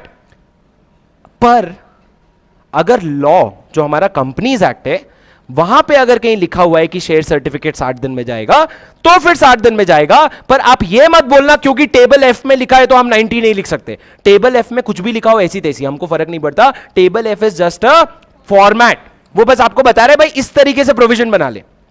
समझे तुम? अरे समझा? तो मतलब यहां पे कुछ भी लिखा हो ये राजा, पर अगर ये साइलेंट है ना तो तुमको जाना पड़ेगा रिस्पेक्टिव टेबल एफ में। सर टेबल एफ किस बारे में बात करता है? आर्टिकल की, मेमोरेंडम, लिमिटेड बाय शेयर्स की गारंटी की? लिमिटेड बाय गारंटी में हैविंग शेयर कैपिटल की not having share capital? Relevant question नहीं है सर, क्योंकि लिमिटेड बाय शेयर्स का है। ओहो, रेलेवेंट क्वेश्चन नहीं है, ये आंसर तुमको आता है। चलो सर आगे बढ़ते हैं। ये लिख लिया, ये लिख लिया, ये लिख लिया। ओहो हो, doctrine of ultra vires, virus sir doctrine of ultra vires में हमने 4 पॉइंट पहले पढ़े थे। पहला, आप प्रोहिबिटेड हो, पे सबसे पहला तो बियॉन्ड द पावर है, ठीक है। उसके बाद अपन ने पढ़ा प्रोहिबिटेड हो। तीसरा is void, fourth sue, fifth ratify. ये 5 पॉइंट अपने को बस लिखना है। पहला पॉइंट क्या है sir? An act which is not mentioned in the object is beyond the power of the company. दूसरा, a company is prohibited from doing such acts, आप वो काम नहीं कर सकते। तीसरा, अरे बोलो, such act shall be void and does not bind the company. नहीं याद है, कोई बात नहीं, अभी कर तो लो, कम से कम नोट्स की तरफ देख के चीजें दिमाग में डाल तो लो, कम से कम इतना तो कर ही सकते हैं अपन। चौथा point, no one can sue neither the company nor the other party, कोई किसी पे सू नहीं कर सकता, केस नहीं कर सकता। और last, members can not ratify, ये जो हरकतें होती है ये रैटिफाई नहीं की जाती। Sir doctrine of ultra vires मतलब क्या? Beyond the power of the company. यहां पे हमने 2 केस पढ़ा था, राजेंद्र नाथ वर्सेस शिवेंद्र नाथ, राजेंद्र नाथ वर्सेस शिवेंद्र नाथ। दूसरा, एशबरी रेलवे वर्सेस रिची। अब राजेंद्र नाथ वर्सेस शिवेंद्र नाथ में हमने सिर्फ यही देखा था कि कंपनी के पावर के बाहर नहीं जा रहे हो आप, लेकिन डायरेक्टर अपने पावर के बाहर जा रहा है, तो उसको हम कहते हैं intra vires to the act. अगर इंट्रा वायरस है तो मेंबर्स उसको रैटिफाई कर सकते हैं, पर अगर ultra vires to the act है तो उसको नहीं रैटिफाई कर सकते। ये कहां पे डिसाइड हुआ था? Ashbury Railway Carriage versus Riche के केस में। सर 2 इंपॉर्टेंट जजमेंट आए थे इस केस में, 2 इंपॉर्टेंट जजमेंट। अगर आपको याद होगा, एशबरी एक कंपनी है, उसके ऑब्जेक्ट क्लॉज में बहुत सारी चीजें लिखी थी। पहला, make sell railway carriages and wagons, मतलब क्या? वो जो डब्बे होते हैं वो बना के बेच सकते हो। दूसरा, mechanical engineering and general contractor का काम। अब उसने किया क्या था? उसने फाइनेंसिंग दे दी थी। फाइनेंसिंग क्या उसके ऑब्जेक्ट में था? नहीं। बाद में अगर शेयर होल्डर्स रैटिफाई कर देते तो क्या हो जाता? नहीं। 2 बहुत इंपॉर्टेंट कंक्लूजन निकला। पहला क्या था sir? Ultra vires acts are void. दूसरा, members, even all the members together can not ratify such transaction. अगर सारे के सारे मेंबर्स, लॉ ने, हाउस ऑफ लॉर्ड्स ने क्या बोला था, अगर सारे के सारे मेंबर्स एक कमरे में आकर के सारे भी रेटिफाई कर देना, तब भी आप उसको रेटिफाई नहीं कर सकते, because it is ultra vires. आप ऑब्जेक्ट, पर सर एक बात बताऊं, डॉक्ट्रिन ऑफ अल्ट्रा वायर्स का आज के डेट में कोई रेलेवेंस ही नहीं है। There is zero significance of doctrine of ultra vires. क्यों? पहले के जमाने में ऑब्जेक्ट क्लॉज जो है, मेमोरेंडम का जो ऑब्जेक्ट क्लॉज है, वो चेंज करना इतना आसान नहीं था। आज के डेट में आपको कुछ भी काम करना है, आप सिंपल सा स्पेशल रेजोल्यूशन पास करो, अपने ऑब्जेक्ट क्लॉज में वो चीज इंसर्ट करवाओ और आप वो काम कर सकते हो। अगर आपको जियो का सर्विस प्रोवाइड करना है तो आप क्या करोगे, आप शेयर होल्डर को बुलाओगे, एसआर पास करोगे, ऐड कर लिया ऑब्जेक्ट क्लॉज में, करना शुरू कर दो। वो एशबेरी क्या कर सकता था, एशबेरी क्या कर सकता था उस जमाने पे, बुलाता सबको, एसआर पास करवाता, एसआर पास होने के बाद आपको फाइनेंसिंग का पावर आ गया, फिर फाइनेंसिंग कर लो, कोई अल्ट्रा वायर्स होता ही नहीं है। पर पहले के जमाने में ना मेमोरेंडम इतनी आसानी से चेंज नहीं होते थे, अब होने लग गए, इसलिए ये डॉक्ट्रिन ऑफ अल्ट्रा वायर्स का कोई सिग्निफिकेंस प्रैक्टिकली नहीं है। उसके बाद सर सेक्शन 3 हमारा रिवीजन हो गया, आगे बढ़ते हैं। सर अभी तक क्लास नहीं शुरू की क्या अपन ने? नालायको, बुक से पढ़ना नहीं था क्या तुमको? चलो सर, अब एक नया सेक्शन शुरू करेंगे, छोटा सा अपने बच्चों वाला, आर्टिकल ऑफ एसोसिएशन। हाँ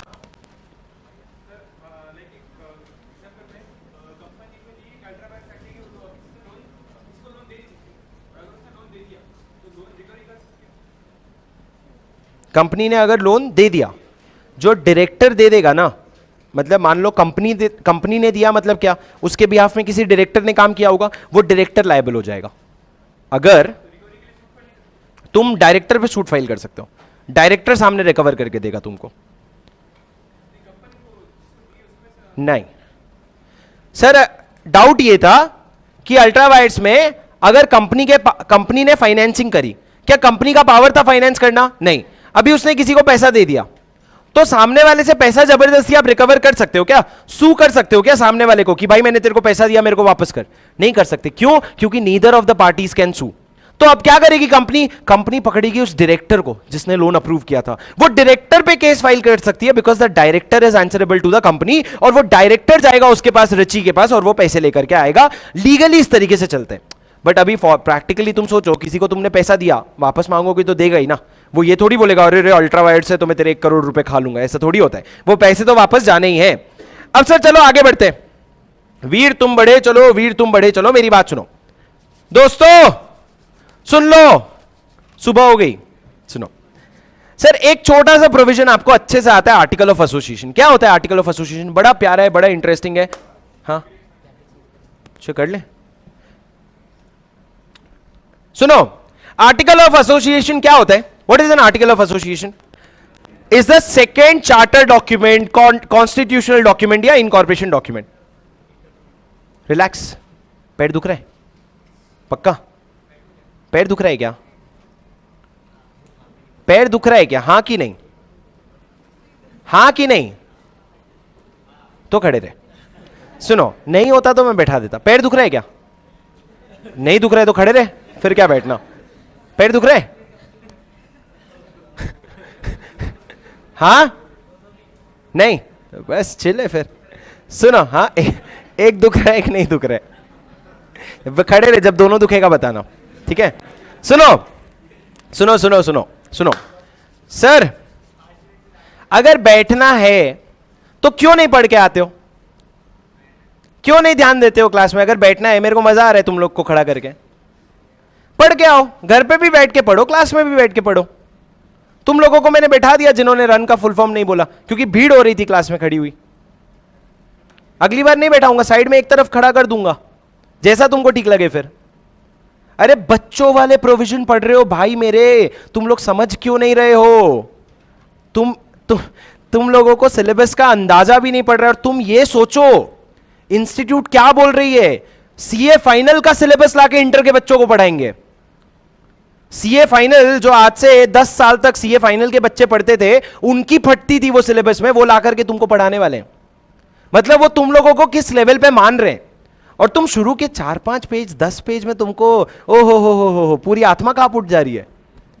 यार ऐसा मत करो यार, तो सीए इंटर का थोड़ा अभी फाउंडेशन का बचपना हो गया, ठीक है? सुनो सर, सेक्शन 5 पढ़ेंगे। तेरे को डाउट है इसमें स्पीच में? हाँ रुक जाना, मेरे को एक सेक्शन पढ़ाने देना, फिर पूछना ना डाउट क्लास में लास्ट में 5 मिनट, रुक जा। सर एक सेक्शन पढ़े, section 5 article of association. Article of association क्या है? एक दूसरा डॉक्यूमेंट है। सर आपने मेमोरेंडम बना दिया, मेमोरेंडम में सारी डिटेल दे दी, तो एक और आर्टिकल बनाने की क्या जरूरत है? What is the article of association बनाने की क्या जरूरत है? सर आपने मेमोरेंडम जब बताया, आपने बहुत बेसिक बेसिक चीजें बताई कि कंपनी का नाम क्या होगा, स्टेट क्या होगा, लायबिलिटी क्या होगी, ऑब्जेक्ट्स क्या होगा, मतलब आपने सिर्फ बहुत ब्रॉडर चीजें बताई। पर कंपनी ऑपरेट कैसे करेगा? कंपनी में शेयर होल्डर्स अगर चले जाएंगे तो नए शेयर होल्डर्स कैसे आएंगे? कंपनी में डायरेक्टर्स कैसे आएंगे? फर्स्ट डायरेक्टर कैसे आएगा? अगर डायरेक्टर छोड़ के चला जाएगा तो नया डायरेक्टर कैसे आएगा? कंपनी में रेजोल्यूशन कैसे पास करेंगे? नोट मीटिंग बुलानी पड़ेगी, कंपनी में शेयर होल्डर्स की मीटिंग बुलानी पड़ेगी, तो मीटिंग कैसे बुलाएंगे, नोटिस कैसे भेजेंगे, सारी चीजें कहां लिखी होगी? ये सारी चीजें आपको आर्टिकल्स में लिखनी पड़ेगी। तो articles are basically the document which talks about the internal rules and regulations of the company. कि कंपनी चलेगी कैसे, डे टू डे अफेयर्स कैसे कंडक्ट होगा, ये कहां पे लिखा होता है? आर्टिकल्स में लिखा होता है। तो सर ये सारी चीजें आर्टिकल में लिखी होती है, पहले लिखो। अब हम एक प्रोविजन पढ़ेंगे पर उसके पहले नोट्स लिखो। एक सेक्शन डालो, सेक्शन 5। सर सेक्शन 4 क्या था? 3 7 287 262 1% कंपनी, 245 26 285 246 सेक्शन 8। सर हम फर्स्ट चैप्टर में घुस रहे हैं, आप सेकंड चैप्टर पे लाके पटक दे रहे हो। चलो चलो लिखो, section 5 article of association.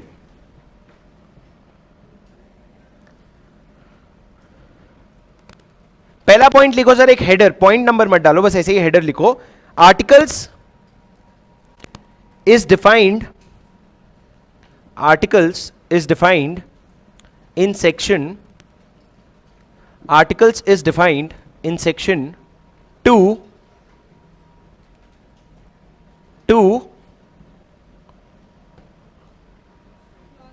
clause 5 of the Companies Act।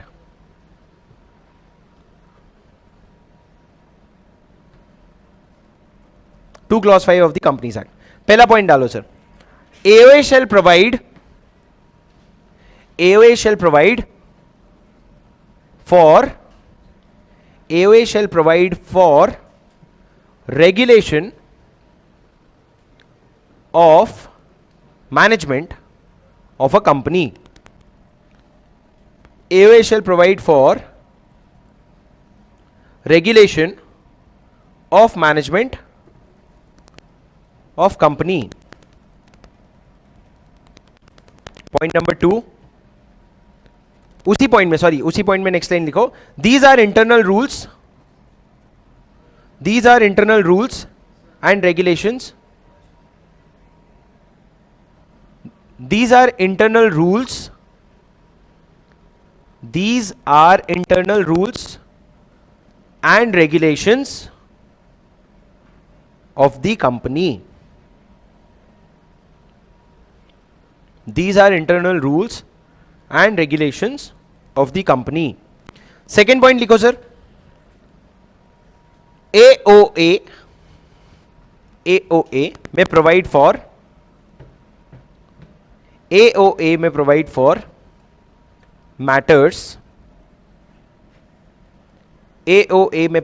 matters as may be prescribed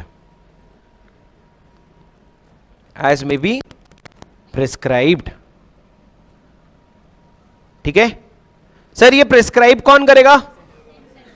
अरे बोलो, सेंट्रल गवर्नमेंट। अब सर एक प्रोविजन पढ़ाने वाला हूं आपको, एंट्रेंचमेंट प्रोविजन। थोड़ा सा ना अपने तिजोरी में से दिमाग निकालना, थोड़ा सा खर्च होगा थोड़ा सा, ठीक है। और सुनना मेरी बात, अपन क्या तिजोरी में रखते हैं कि भाई एग्जाम में निकालेंगे सीधा। एक प्रोविजन समझा रहा हूं, सुन लेना आराम से तो समझ आएगा। एंट्रेंचमेंट प्रोविजन क्या होता है सर? एक कंपनी है ए लिमिटेड, ठीक है, एक कंपनी है ए लिमिटेड।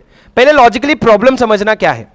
इस कंपनी में मुकेश अंबानी 70% शेयर होल्ड करता है, नीता मतलब मिसेस अंबानी 20% शेयर होल्ड करती है, और आकाश कौन, उनका बेटा 10% शेयर होल्ड करता है। ठीक है, अब मेरे को ना इन्वेस्टमेंट अपॉर्चुनिटी आई, मेरे को ए लिमिटेड में इन्वेस्ट करने का मौका मिला। उन्होंने बोला ये जो आकाश है ना, आकाश, उसके शेयर्स ट्रांसफर हो जाएंगे शुभम को, तो उसके बाद शुभम को कितना परसेंट मिल जाएगा कंपनी का, 10%। पर मैंने बोला यार कंपनी में मेरे सिर्फ 10% है, मुकेश अंबानी और नीता अंबानी का मिलाकर के 90% है, तो कंपनी तो मेरी हुई नहीं। और मैंने ए लिमिटेड का फाइनेंशियल्स देखा और मैंने देखा ए लिमिटेड ने लोन ले रखा है। कितने का लोन, भाई साहब ने 1000 करोड़ का लोन ले रखा है। बिजनेस है नहीं कुछ, कंपनी ढंग का काम कुछ कर नहीं रही है, 1000 करोड़ का लोन लेकर के रखा है। तो मेरे को डर लगा कि कंपनी में मैं इन्वेस्ट तो कर दूंगा, लेकिन क्या पता कंपनी और लोन ले लेकर के डूब जाए। तो मैंने बोला इन्वेस्ट तो मैं करूंगा, पर एक शर्त पे। क्या शर्त पे? कि कल को कोई भी बोरोइंग्स होगी ना, अगर ए लिमिटेड 1 रुपए का भी और लोन लेगा ना, उसको मेरा शुभम का कंसेंट लगेगा, रिटर्न कंसेंट। मतलब क्या, ए लिमिटेड अगर 1 रुपए का भी लोन लेगी, वो मेरे पास आएगी, मेरे को पूछेगी कि शुभम हमको 1 रुपए लेना है, क्यों? क्योंकि ये काम है। मैं देखूंगा, हाँ मैं अप्रूवल दूंगा, तब जाके वो लोग लोन लेंगे। पर सर वो मेरी बात थोड़ी मानेंगे। मैंने बोला एक काम कर, ये आर्टिकल ऑफ एसोसिएशन है, इसमें तू लिख करके दे कि any loan after today will require consent of Shubham. ये मैंने किसमें लिखवा दिया सर? एओए में। मैं गया मुकेश अंबानी और नीता अंबानी को, मैंने बोला ये क्लॉज मेरे को एओए में चाहिए अभी के अभी। तो उन्होंने बोला हाँ ओके, और उन्होंने अप्रूव कर दिया। मेरे को लगा कुछ तो गड़बड़ है भाई, इतनी जल्दी कैसे मान गए। उसके बाद क्या हुआ, डील हो गई, मैंने 10% खरीद लिया। मान लो मैंने 100 करोड़ रुपए दिया ये 10% लेने के लिए, और अब कंपनी की शेयर होल्डिंग क्या हो गई? अब कंपनी में आकाश अंबानी नहीं है, मैं हूं 10% शेयर होल्ड करता हूं, और मुकेश अंबानी और नीता अंबानी है। उसके बाद क्या हुआ, जिस दिन ये ट्रांजैक्शन हो गया ना, उसके 1 हफ्ते बाद, 7 डेज बाद इन्होंने जनरल मीटिंग बुलाई। जनरल मीटिंग मतलब शेयर होल्डर्स की मीटिंग। मुकेश अंबानी, नीता अंबानी, शुभम सिंघल आए। 70% और 20% उनके पास है, मेरे पास कितना है? 10%। अब उन्होंने जनरल मीटिंग में क्या किया, बोले रेजोल्यूशन टू ऑल्टर और अमेंड एओए, और बोले ये जो क्लॉज है ना, इसको हम हटा रहे हैं, रेजोल्यूशन पास करो। और एओए ऑल्टर करने के लिए कितना परसेंट लगता है सर? एसआर लगता है। आपको नहीं पता, पर आगे चल के हम पढ़ेंगे, एओए को ऑल्टर करने के लिए एसआर लगता है। इन्होंने एसआर पास कर दिया सर। एसआर मतलब क्या? 75% से ज्यादा।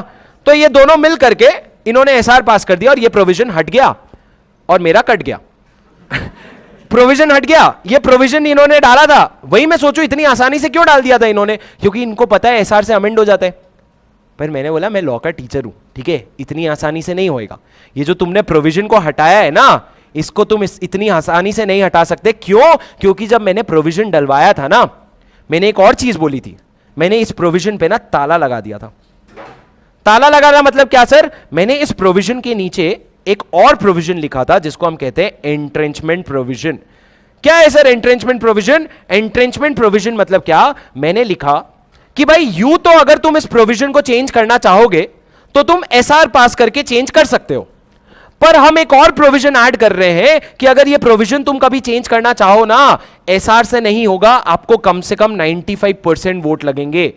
और जब 95% वोट लगेंगे मतलब क्या, मेरा भी उसमें से आ जाएगा। तो उससे क्या होगा, ये लोग मेरे परमिशन के बिना इस चीज को हटा ही नहीं सकते। मतलब मैंने किया क्या, what did I do? I made the provision, I made changing of the provision very difficult. अगर आप पहले प्रोविजन चेंज करना चाहते तो आपको क्या पास करना पड़ता? एसआर। अब अगर आपको प्रोविजन चेंज करना है तो आपको क्या करना पड़ेगा? आपको एक मोर रेस्ट्रिक्टिव चीज करनी पड़ेगी। मोर रेस्ट्रिक्टिव मतलब क्या सर? थोड़ा ज्यादा स्ट्रिक्ट। क्या सर ये प्रोविजन डाल के मैं ये बोल सकता था कि भाई 95% नहीं 65% वोट लगेगा? क्या मैं बोल सकता था 95 नहीं 65? नहीं सर, आप एसआर से ज्यादा हार्श कर सकते हो। मतलब एसआर में कितना परसेंट लगता है? 75%। तो मैं 80, 85, 90, 95, 100% भी बोल सकता हूं, पर मैं 75 से कम नहीं कर सकता। क्यों? क्योंकि लॉ ने बोला ना 75% लगेगा, तो उतना तो करना ही पड़ेगा। तुम और स्ट्रिक्ट कर सकते हो। सर ये जो एंट्रेंचमेंट प्रोविजन है, क्या मैं किसी स्पेसिफिक क्लॉजेस के लिए लगाऊंगा कि मैं पूरे आर्टिकल के लिए लगा सकता हूं? तुम्हारी मर्जी। तुमको एक क्लॉज के लिए लगाना है, एक क्लॉज के लिए लगाओ, 10 के लिए लगाना है, 10 के लिए लगाओ, पूरा एओए के लिए लगाना है, पूरे एओए के लिए लगाओ, हमको फर्क नहीं पड़ता। पर एक बार अगर तुमने एंट्रेंचमेंट प्रोविजन डाल दिया ना, इसका मतलब changing of the article of association will become more difficult. क्यों करते हैं सर? इसी कारण से करते हैं। अभी जो आज के डेट में वेंचर कैपिटल होते हैं, आपको पता है स्टार्टअप का जमाना है, स्टार्टअप इन्वेस्टमेंट लेते हैं, तो जो वेंचर कैपिटल स्टार्टअप में इन्वेस्ट करता है उसको 5%, 10%, 1%, 2% इस तरह का इक्विटी मिलता है। तो वो 1%, 2% में वो क्या कर लेगा कंपनी में? तो वो क्या करता है, फिर एंट्रेंचमेंट प्रोविजंस डलवाता है एओए में कि भाई ये मेरे लिए बहुत इंपॉर्टेंट है। मान लो उसने कह दिया कि बोर्ड ऑफ डायरेक्टर जो है उसमें कम से कम 2 बंदे मेरे बैठेंगे, और उसके नीचे उसने एंट्रेंचमेंट प्रोविजन लगा दिया। तो सर एंट्रेंचमेंट प्रोविजन मतलब आप ये समझ लो, एक बड़ा ताला तो लगा ही था 75% का, आपने उसके ऊपर एक और छोटा ताला मार दिया आपके कंफर्ट के लिए कि भैया ये प्रोविजन चेंज नहीं होना चाहिए। अब सर ये एंट्रेंचमेंट प्रोविजन आप कब डालोगे एओए में? कब डालोगे आप या तो कंपनी जब फॉर्म कर रहे हो, फॉर्मेशन, तब जो एओए बना रहे हो रजिस्ट्रार को देने के लिए, तब भी डाल सकते हो, या बाद में अमेंडमेंट करके भी डाल सकते हो। तो सर फॉर्मेशन के समय डालोगे तो कोई प्रॉब्लम नहीं है, आप अपने एओए में लिख देना। सर एओए को कोई साइन करता है क्या? आपको पता है एक सब्सक्राइबर टू मेमोरेंडम नाम की चीज होती है, वो किस में साइन करता है? मेमोरेंडम में। क्या वो एओए में भी साइन करता है? हाँ, उसको सर एओए में भी साइन करना होता है। तो आपने एंट्रेंचमेंट प्रोविजन डाला और आपने रजिस्ट्रार के पास जमा कर दिया फॉर्मेशन के समय, बात खत्म। पर सर अगर मैं बाद में अमेंडमेंट करवाना चाहता हूं, क्या मैं अमेंडमेंट करवा सकता हूं? बिल्कुल करवा सकते हो सर, पर एक शर्त है। आप क्या कर रहे हो? अमेंडमेंट। किस में अमेंडमेंट कर रहे हो? एओए में। तो क्या लगता है सर एओए में अमेंडमेंट करने के लिए? क्या लगता है एओए में अमेंडमेंट करने के लिए? Special resolution. पर लॉ ने बोला रुको, अगर तुम एंट्रेंचमेंट प्रोविजन डलवा रहे हो ना, तो सुनो, अगर तुम प्राइवेट कंपनी हो तो गेम अलग होगा, अगर तुम पब्लिक कंपनी हो तो गेम अलग होगा। अगर पब्लिक कंपनी हो तो तुम एसआर पास कर लो, हमको कोई प्रॉब्लम नहीं है। पर अगर तुम प्राइवेट कंपनी हो ना, तो तुमको ऑल मेंबर्स का कंसेंट लगेगा। ऑल मेंबर्स का कंसेंट लगेगा। सर ये ऑल मेंबर्स का कंसेंट कब लग रहा है आपको? सर ये ऑल मेंबर्स का कंसेंट आपको सिर्फ तभी लग रहा है अगर आप एक प्राइवेट कंपनी हो, और वो भी तभी जब आप अमेंडमेंट कर रहे हो। अगर फॉर्मेशन के समय आपने डाला तो कोई प्रोविजन ही नहीं है। अगर आप अमेंडमेंट कर रहे हो तो आपको प्राइवेट कंपनी में सारे मेंबर्स का कंसेंट लगेगा। सर देखो पब्लिक कंपनी में ना ऑल मेंबर्स का कंसेंट लिखना बहुत बड़ी बेवकूफी होती है। पब्लिक कंपनी, क्या रिलायंस एक पब्लिक कंपनी है? हाँ। तुम सोचो तुमने एक प्रोविजन लिख दिया कि ये करने के लिए तुमको सारे मेंबर्स का कंसेंट लगेगा। अरे गणपति का सीजन चल रहा है, कौन सा मेंबर कहां धुत है किसको पता? उसको वोट करने के लिए जाओगे, उसको इंग्लिश पढ़ना नहीं आता, वो बोलेगा क्या ये स्नो, उसने मनमर्जी मार दिया। तुम ऑल मेंबर्स का कंसेंट पब्लिक कंपनी में यूजुअली नहीं लिख सकते, पर प्राइवेट कंपनी में लिख सकते हो। सर क्यों? क्योंकि it is a closely held company, सारे मेंबर्स का उसमें इंटरेस्ट होता है। तो सर आप क्या करोगे? ऑल मेंबर्स का कंसेंट लोगे और अपने आर्टिकल को अमेंड करोगे। अमेंड करके क्या डालोगे? Entrenchment provision. एंट्रेंचमेंट प्रोविजन का मतलब क्या? जिस प्रोविजन के लिए हमने एंट्रेंचमेंट प्रोविजन डाला है वो चेंज करने के लिए आपको एसआर से ज्यादा रेस्ट्रिक्टिव पावर यूज करना पड़ेगा। मतलब क्या? 90%, 95%, 100%। समझे? अब सर आपने या तो फॉर्मेशन के समय डाला एंट्रेंचमेंट प्रोविजन या अमेंडमेंट के समय, दोनों केस में जब भी डालोगे ना एंट्रेंचमेंट प्रोविजन, जाके उसको बता देना मंगेश जी अपने। किसको? आरओसी को। आरओसी को सब चाहिए होता है भाई, वो ना पड़ोस वाली आंटी है, उसको सारे चुगली चाहिए। तो आप उसको जाकर के बता दोगे कि हमने अपने आर्टिकल को अमेंड करके उसमें एंट्रेंचमेंट प्रोविजन डाला है, so you will give a notice to ROC. कितने दिन के अंदर सर? अरे नहीं पता फिर भी बोलो ना, कितने दिन के अंदर? 30। क्यों? क्योंकि आरओसी को सारी चीजें ऑलमोस्ट 30 दिन में बतानी होती है। तो सर सुनो, 4 ही पॉइंट है एंट्रेंचमेंट के, इनफैक्ट 3 पॉइंट है। सबसे पहला एंट्रेंचमेंट प्रोविजन मतलब क्या? एंट्रेंचमेंट मतलब आप 2 वर्ड बोल रहा हूं, एसआर से मोर रेस्ट्रिक्टिव टर्म्स लगा रहे हो। क्या कहा मैंने? स्पेशल रेजोल्यूशन से ज्यादा रेस्ट्रिक्टिव टर्म्स लगा रहे हो, ये आपका एंट्रेंचमेंट प्रोविजन हो गया। अब एंट्रेंचमेंट प्रोविजन डालते कब हो? आप 2 समय पे डाल सकते हो, या तो फॉर्मेशन के वक्त या अमेंडमेंट के वक्त। अगर अमेंडमेंट के वक्त डाल रहे हो तो क्या आपको शेयर होल्डर का अप्रूवल लगेगा? हाँ। पब्लिक कंपनी में कितने लोगों का? एसआर पास करके। प्राइवेट कंपनी में ऑल मेंबर्स का कंसेंट लगेगा। अब उसके बाद एक और फॉर्मेलिटी बस कर देना, आरओसी को नोटिस दे देना। सर कम से कम 4 बार एंट्रेंचमेंट प्रोविजन पे क्वेश्चन आए सीए इंटर पे, ये 3 पॉइंट लिख दो ना, फुल मार्क्स, 4 on 4, बस इतना आसान। खड़े होने के बाद अच्छा समझ आता है ना? कल से खड़े रहना। सुनो, लिखो सर एंट्रेंचमेंट प्रोविजन के बारे में प्लीज। अच्छे से लिखो, इसको रटना है तुमको। एंट्रेंचमेंट प्रोविजन हेडर, और ये बाजू में डिजाइन तुम नहीं बना सकते, मेरे पास था, डोंट फॉरगेट, ठीक है। ब्रैकेट में लिखो entrenchment means making changes difficult. Entrenchment means making changes difficult, making changes difficult. उसके बाद लिखो इफेक्ट ऑफ सच नहीं, पहला पॉइंट लिखो एओए में कंटेन एओए में कंटेन प्रोविजन, एओए में contain provision for entrenchment. Effect of such provision, क्या मतलब स्पीड में कि वॉइस में? अच्छा, ए ओ ए है, धीरे में लिखो, जल्दी जल्दी लिखा है, एओए में कंटेन प्रोविजन फॉर एंट्रेंचमेंट। हाँ,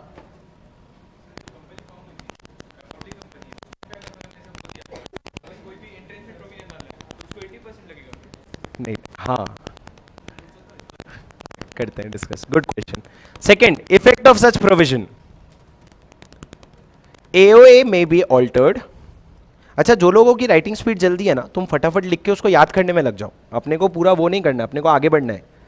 effect of such provision, AOA में बी ऑल्टर्ड, एओए में बी ऑल्टर्ड, नेक्स्ट लाइन में only if procedures that are more restrictive को अंडरलाइन करो, that are more restrictive than SR is complied with, more restrictive than SR is complied with.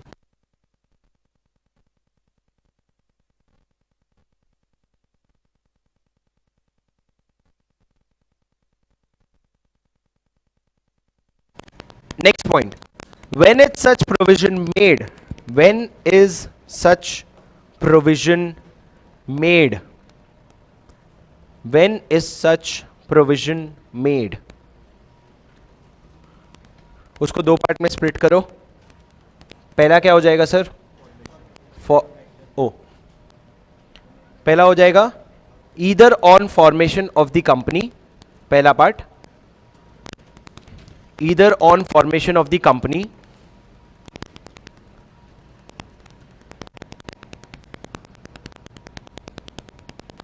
दूसरा by amendment of AOA, by amendment of AOA with consent of उसको दो part में split करो, with consent of को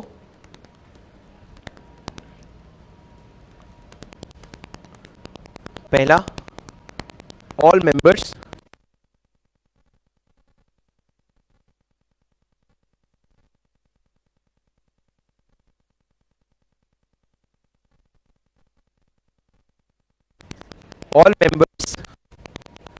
इन case of a private company, और दूसरे side है SR in case of a public company. दो पार्ट हो गया, all members in case of a private company and SR in case of a public company. ये क्या हो गया? प्रोविजन अगर आपको ऑल्टर करना है तो या तो आप फॉर्मेशन पे भी कर सकते हो या फिर बाद में अमेंडमेंट भी कर सकते हो। अभी हमारे जीनियस का एक सवाल है, क्या सवाल है बोल एक बार जोर से। पब्लिक कंपनी है और at time of formation of the company ऐसा 80% डिफरेंस क्लॉज डाला है जिसमें कि 80% चाहिए टोटल वोट जो है to enter the entrenchment provision. Question ये है सर कि अगर जब आप कंपनी फॉर्म कर रहे थे, आप पब्लिक कंपनी बना रहे थे, पब्लिक कंपनी फॉर्म करते वक्त आपने एंट्रेंचमेंट प्रोविजन डाला कि एओए में अमेंडमेंट करने के लिए, एओए में कहीं भी अमेंडमेंट करने के लिए आपको 80% वोट लगेगा, ठीक है। और उसके बाद कुछ दिनों बाद आप अगर एंट्रेंचमेंट प्रोविजन ऐड करना चाहते हो, आपने पहले डाल दिया कुछ भी चेंजेस करने के लिए 80% लगेगा, अब आप एंट्रेंचमेंट प्रोविजन ऐड करना चाहते हो और आप पब्लिक कंपनी हो, तो क्या आपको 80% का वोट लगेगा कि 75% के कंसेंट से आप कर सकते हो? भाई बक्स दिए कर एक तो ऐसे डाउट में, बच्चों का मुंह अभी तक समझ आ रहा था उनको, अब उतर गया। सर सिंपल है, always whenever you are in दुविधा, हमेशा एक चीज ध्यान रखना, अगर लॉ में कुछ लिखा है और आर्टिकल ऑफ एसोसिएशन में कुछ लिखा है, तो ये देखो दोनों में से ज्यादा बैंड कौन बजा रहा है कंपनी की। अगर लॉ में कुछ लिखा है और एओए में कुछ लिखा है, ये देखो दोनों में से ज्यादा बैंड कौन बजा रहा है कंपनी की। लॉ में लिखा है एसआर पास कर लेना, एओए में लिखा है 80% रेजोल्यूशन चाहिए, कौन ज्यादा बैंड बजा रहा है? 80%, तो वो आपको कंप्लाई करना पड़ेगा। पर अगर लॉ में लिखा होता 75% और एओए में लिख दिया तुमने 70%, तो सबसे पहली चीज तुम लिख ही नहीं सकते। क्यों? क्योंकि AOA has to be in compliance with law. Law में लिखा है 75, तो तुम 75 लिख लो भले, या उससे ज्यादा लिख लो, पर उससे कम मत लिखना, ठीक है। तो क्या कहा मैंने, दोनों में से कौन ज्यादा बैंड बजा रहा है? तो इस केस में 80% बैंड बजा रहा है, तो 80% लगेगा आपको। चलो आ जाओ नीचे, third point sir, third and last point, where AOA contains, where AOA contains entrenchment provision, where AOA contains entrenchment provision, company shall give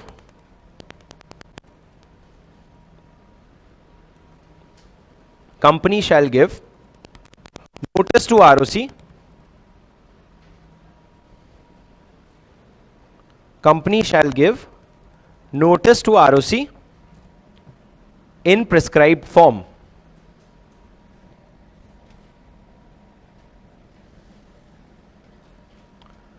ठीक है सर, समझे? चलो 1:08 हो गए, क्लास में अपन कुछ लिखते हैं। क्या लगा तुमको? वैसे ही 15 मिनट लेट शुरू किया है भाई। जय सर से बात कर लेंगे अपन, तुम्हारी क्लास थोड़ी लेट शुरू करवा देंगे। खोलो ज्वाइन माई क्विज। सर मेरे को एक बात पूछनी है, एक सेकेंड, क्या तुम लोगों का वो क्विज से बेनिफिट हो रहा है थोड़ा बहुत भी? क्या तुम लोग, क्योंकि तुमको पता है ना 30 मार्क का एमसीक्यू आने वाला है, मेरे को ऐसा, I don't want to do anything which is not adding value in your life. तो क्या क्विज से तुम लोगों का या तो रिविजन या फिर कॉन्सेप्चुअल क्लैरिटी, ऐसी सारी चीजें हो रही है? पक्का प्रॉमिस? ठीक है। 10 लाख नहीं पता थी, अब हो गई। चलो खोलो सर फोन में joinmyquiz.com, ऑनलाइन वाले सबके सब खोलो joinmyquiz.com, खोलो joinmyquiz.com।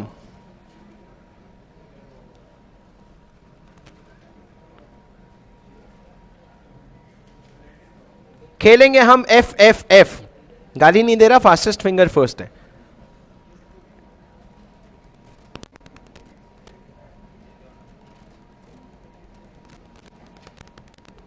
कोड आपकी स्क्रीन पर ये रहा।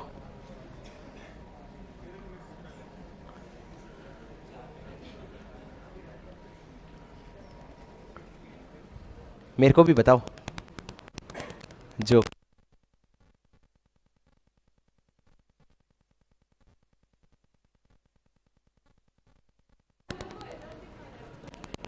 रिफ्रेश डालो सर, कोड तो यही है, चालू करो फटाफट।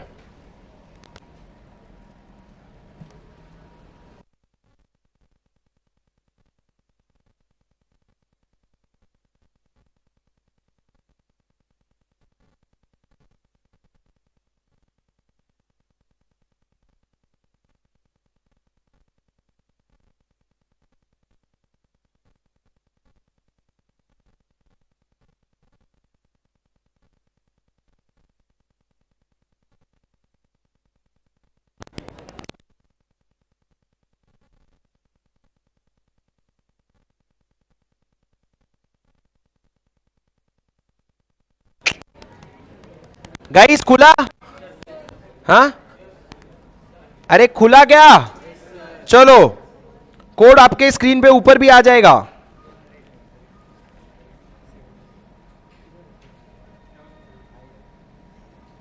कोड आपके स्क्रीन पे सबसे ऊपर भी है।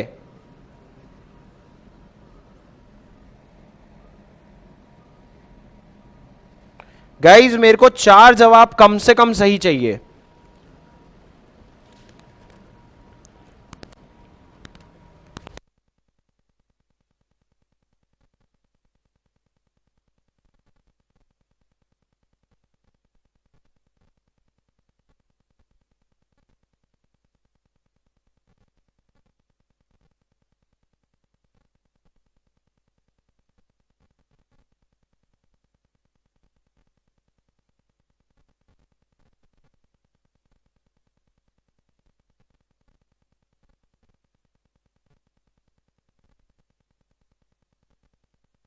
आज मेरे को ऑनलाइन में से भी रिजल्ट चाहिए कोई टॉप पे।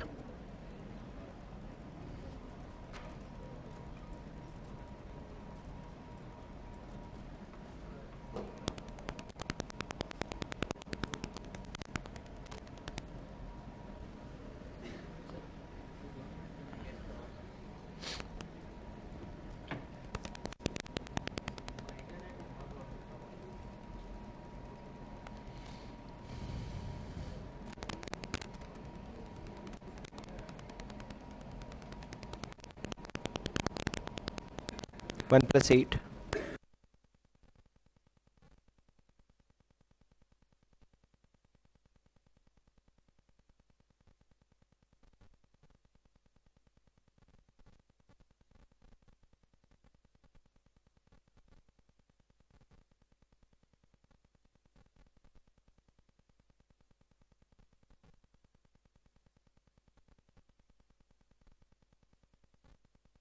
अच्छा एक आंसर गलत हो गया है शायद, शायद ओपीसी वाला। वो टेंशन मत, हाँ इसीलिए सर, नहीं तो हम तो ओ हो। चलो इसी बहाने हमें का आज एक आंसर गलत होगा। ओह हाँ 2, क्योंकि मेरे तो एक ही गलत है। चलो जल्दी जल्दी guys, I want to see new people today. Muskan ने सारे सही कर दिए, मतलब गलती में भी गलती हो गई।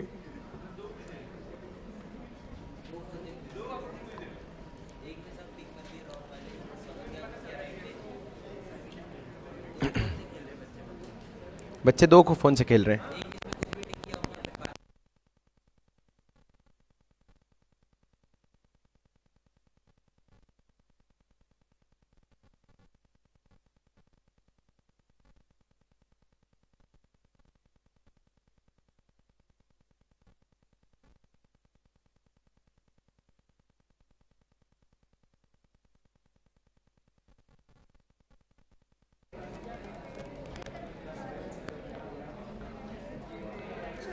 मुस्कान कौन है? मुस्कान है वैसे अपने क्लास की? मुस्कान क्या? वर्दा कोबल, मतलब पहली बार ऐसा हुआ है 5 में 5 लाना गलत है।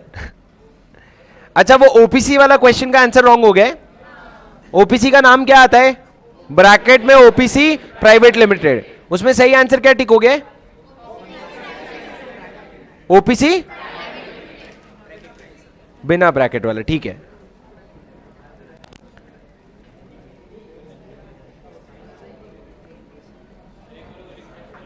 ओके गाइस, हाँ रिफ्रेश करूं, वो रियल टाइम अपडेट हो रहा है।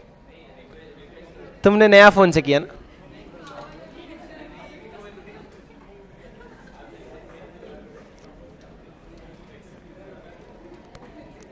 कहाँ है नाम, कहाँ है? 2 बार कर लिया, 2 बार कर लिया। ये रहा अर्चित, एक गलत है ही।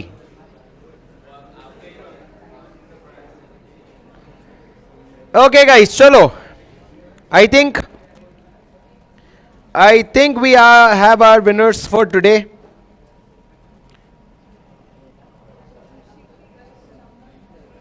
ऋषिकेश है इस क्लास में? ऋषिकेश आप हो तो आपका ऊपर के 3 नाम में से कोई है? अच्छा मुस्कान नहीं है, वर्दा है यहां कोई? आप हो? क्या किया ओपीसी का आंसर? बिना ब्रैकेट वाला, बिना ब्रैकेट वाला। वैष्णवी बिना ब्रैकेट वाला। आंसर पता चल गया था कि गलती की? आंसर पता चल गया था। ऋषिकेश नहीं है। नमन, अच्छा तुम लोग के ग्रुप में 5 क्वेश्चन सॉल्व कर दे रहे हो क्या? ठीक है। नमन गुड। विशाल, विशाल गुड। शोभना गुड। चलो तुम तीनों को चॉकलेट्स मिलेंगे वो ठीक है, पर दोस्तों 1 सेकेंड और मेरी बात एकदम ध्यान से सुन करके फट से हाथ उठा देना। कौन लोग हाथ उठाएंगे? सुनना, जिन लोगों ने 2 आंसर या 2 आंसर से ज्यादा गलत किया, ठीक है, 2 आंसर या 2 आंसर से ज्यादा गलत किया, और वो लोग जिन्होंने 1 आंसर गलत किया और वो 1 आंसर ओपीसी वाला नहीं था, मतलब कुल मिला के ओपीसी वाले आंसर को छोड़ के किसी ने भी कोई भी आंसर गलत किया है, एक भी, तो आप हाथ उठाइए प्लीज।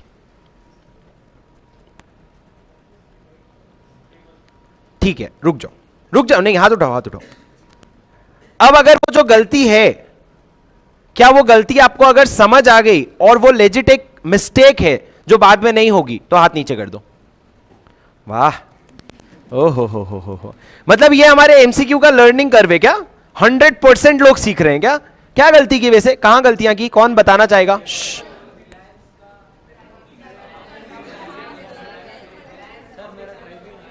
क्या रिलायंस का?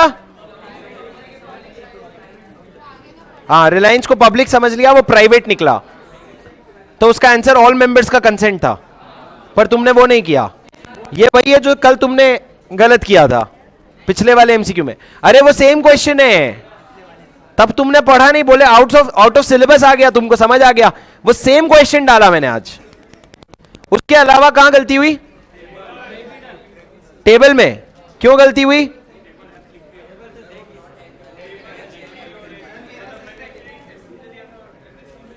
हाँ, अच्छा एक ट्रिक समझ गए? ये जो हमने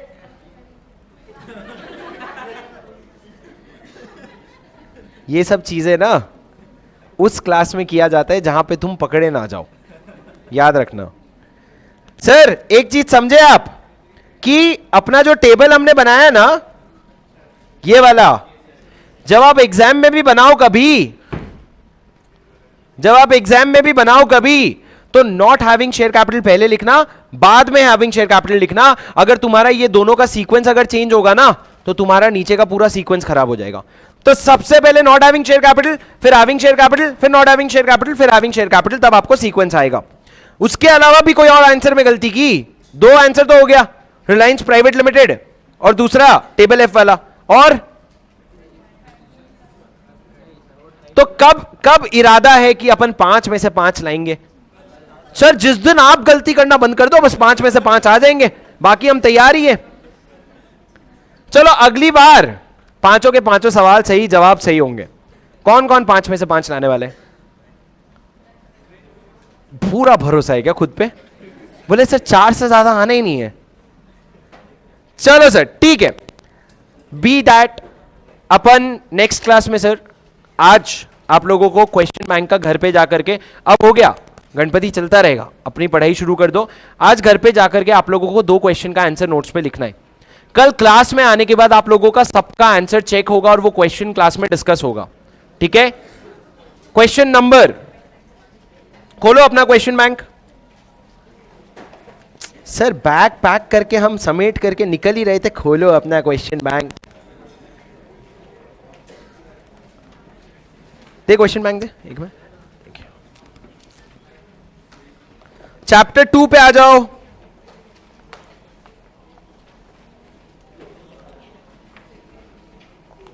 question number 11, question number 11 and question number, कहां गया वो ए वाला, 6, question number 6 and question number 11। क्या करना है सर? अच्छा सुनो, क्वेश्चन नंबर 11 में जो तुमको और दिख रहा है वो 3 अलग अलग क्वेश्चन नहीं है, वो एक ही क्वेश्चन होता है। ये और क्या होता है, जब 3 क्वेश्चन होते हैं, 4 क्वेश्चन होते हैं जिसका आंसर पूरा सेम है, तो मैं क्वेश्चन मिला करके डाल देता हूं और आंसर एक ही रहता है। तो आपको सिर्फ फर्स्ट पैराग्राफ वाला क्वेश्चन पढ़ना है और नीचे का आंसर लिखना है। सर अभी आंसर कैसे लिखेंगे ऐसा? भाई सुन लो, सर क्वेश्चन पढ़ना, आंसर सोचना, फिर आंसर पढ़ना, फिर बिना आंसर देखे आंसर लिखना, और वो जो भी लिखा ना, जितना भी कचड़ा हो वो सबसे अच्छा है, बिना देखे लिखना है। तो क्वेश्चन पढ़ना, आंसर अपने दिमाग में फ्लो सोचना, आंसर का फ्लो पढ़ना और फिर बिना देखे लिखना। पक्का? कौन कौन लिख करके लाओगे?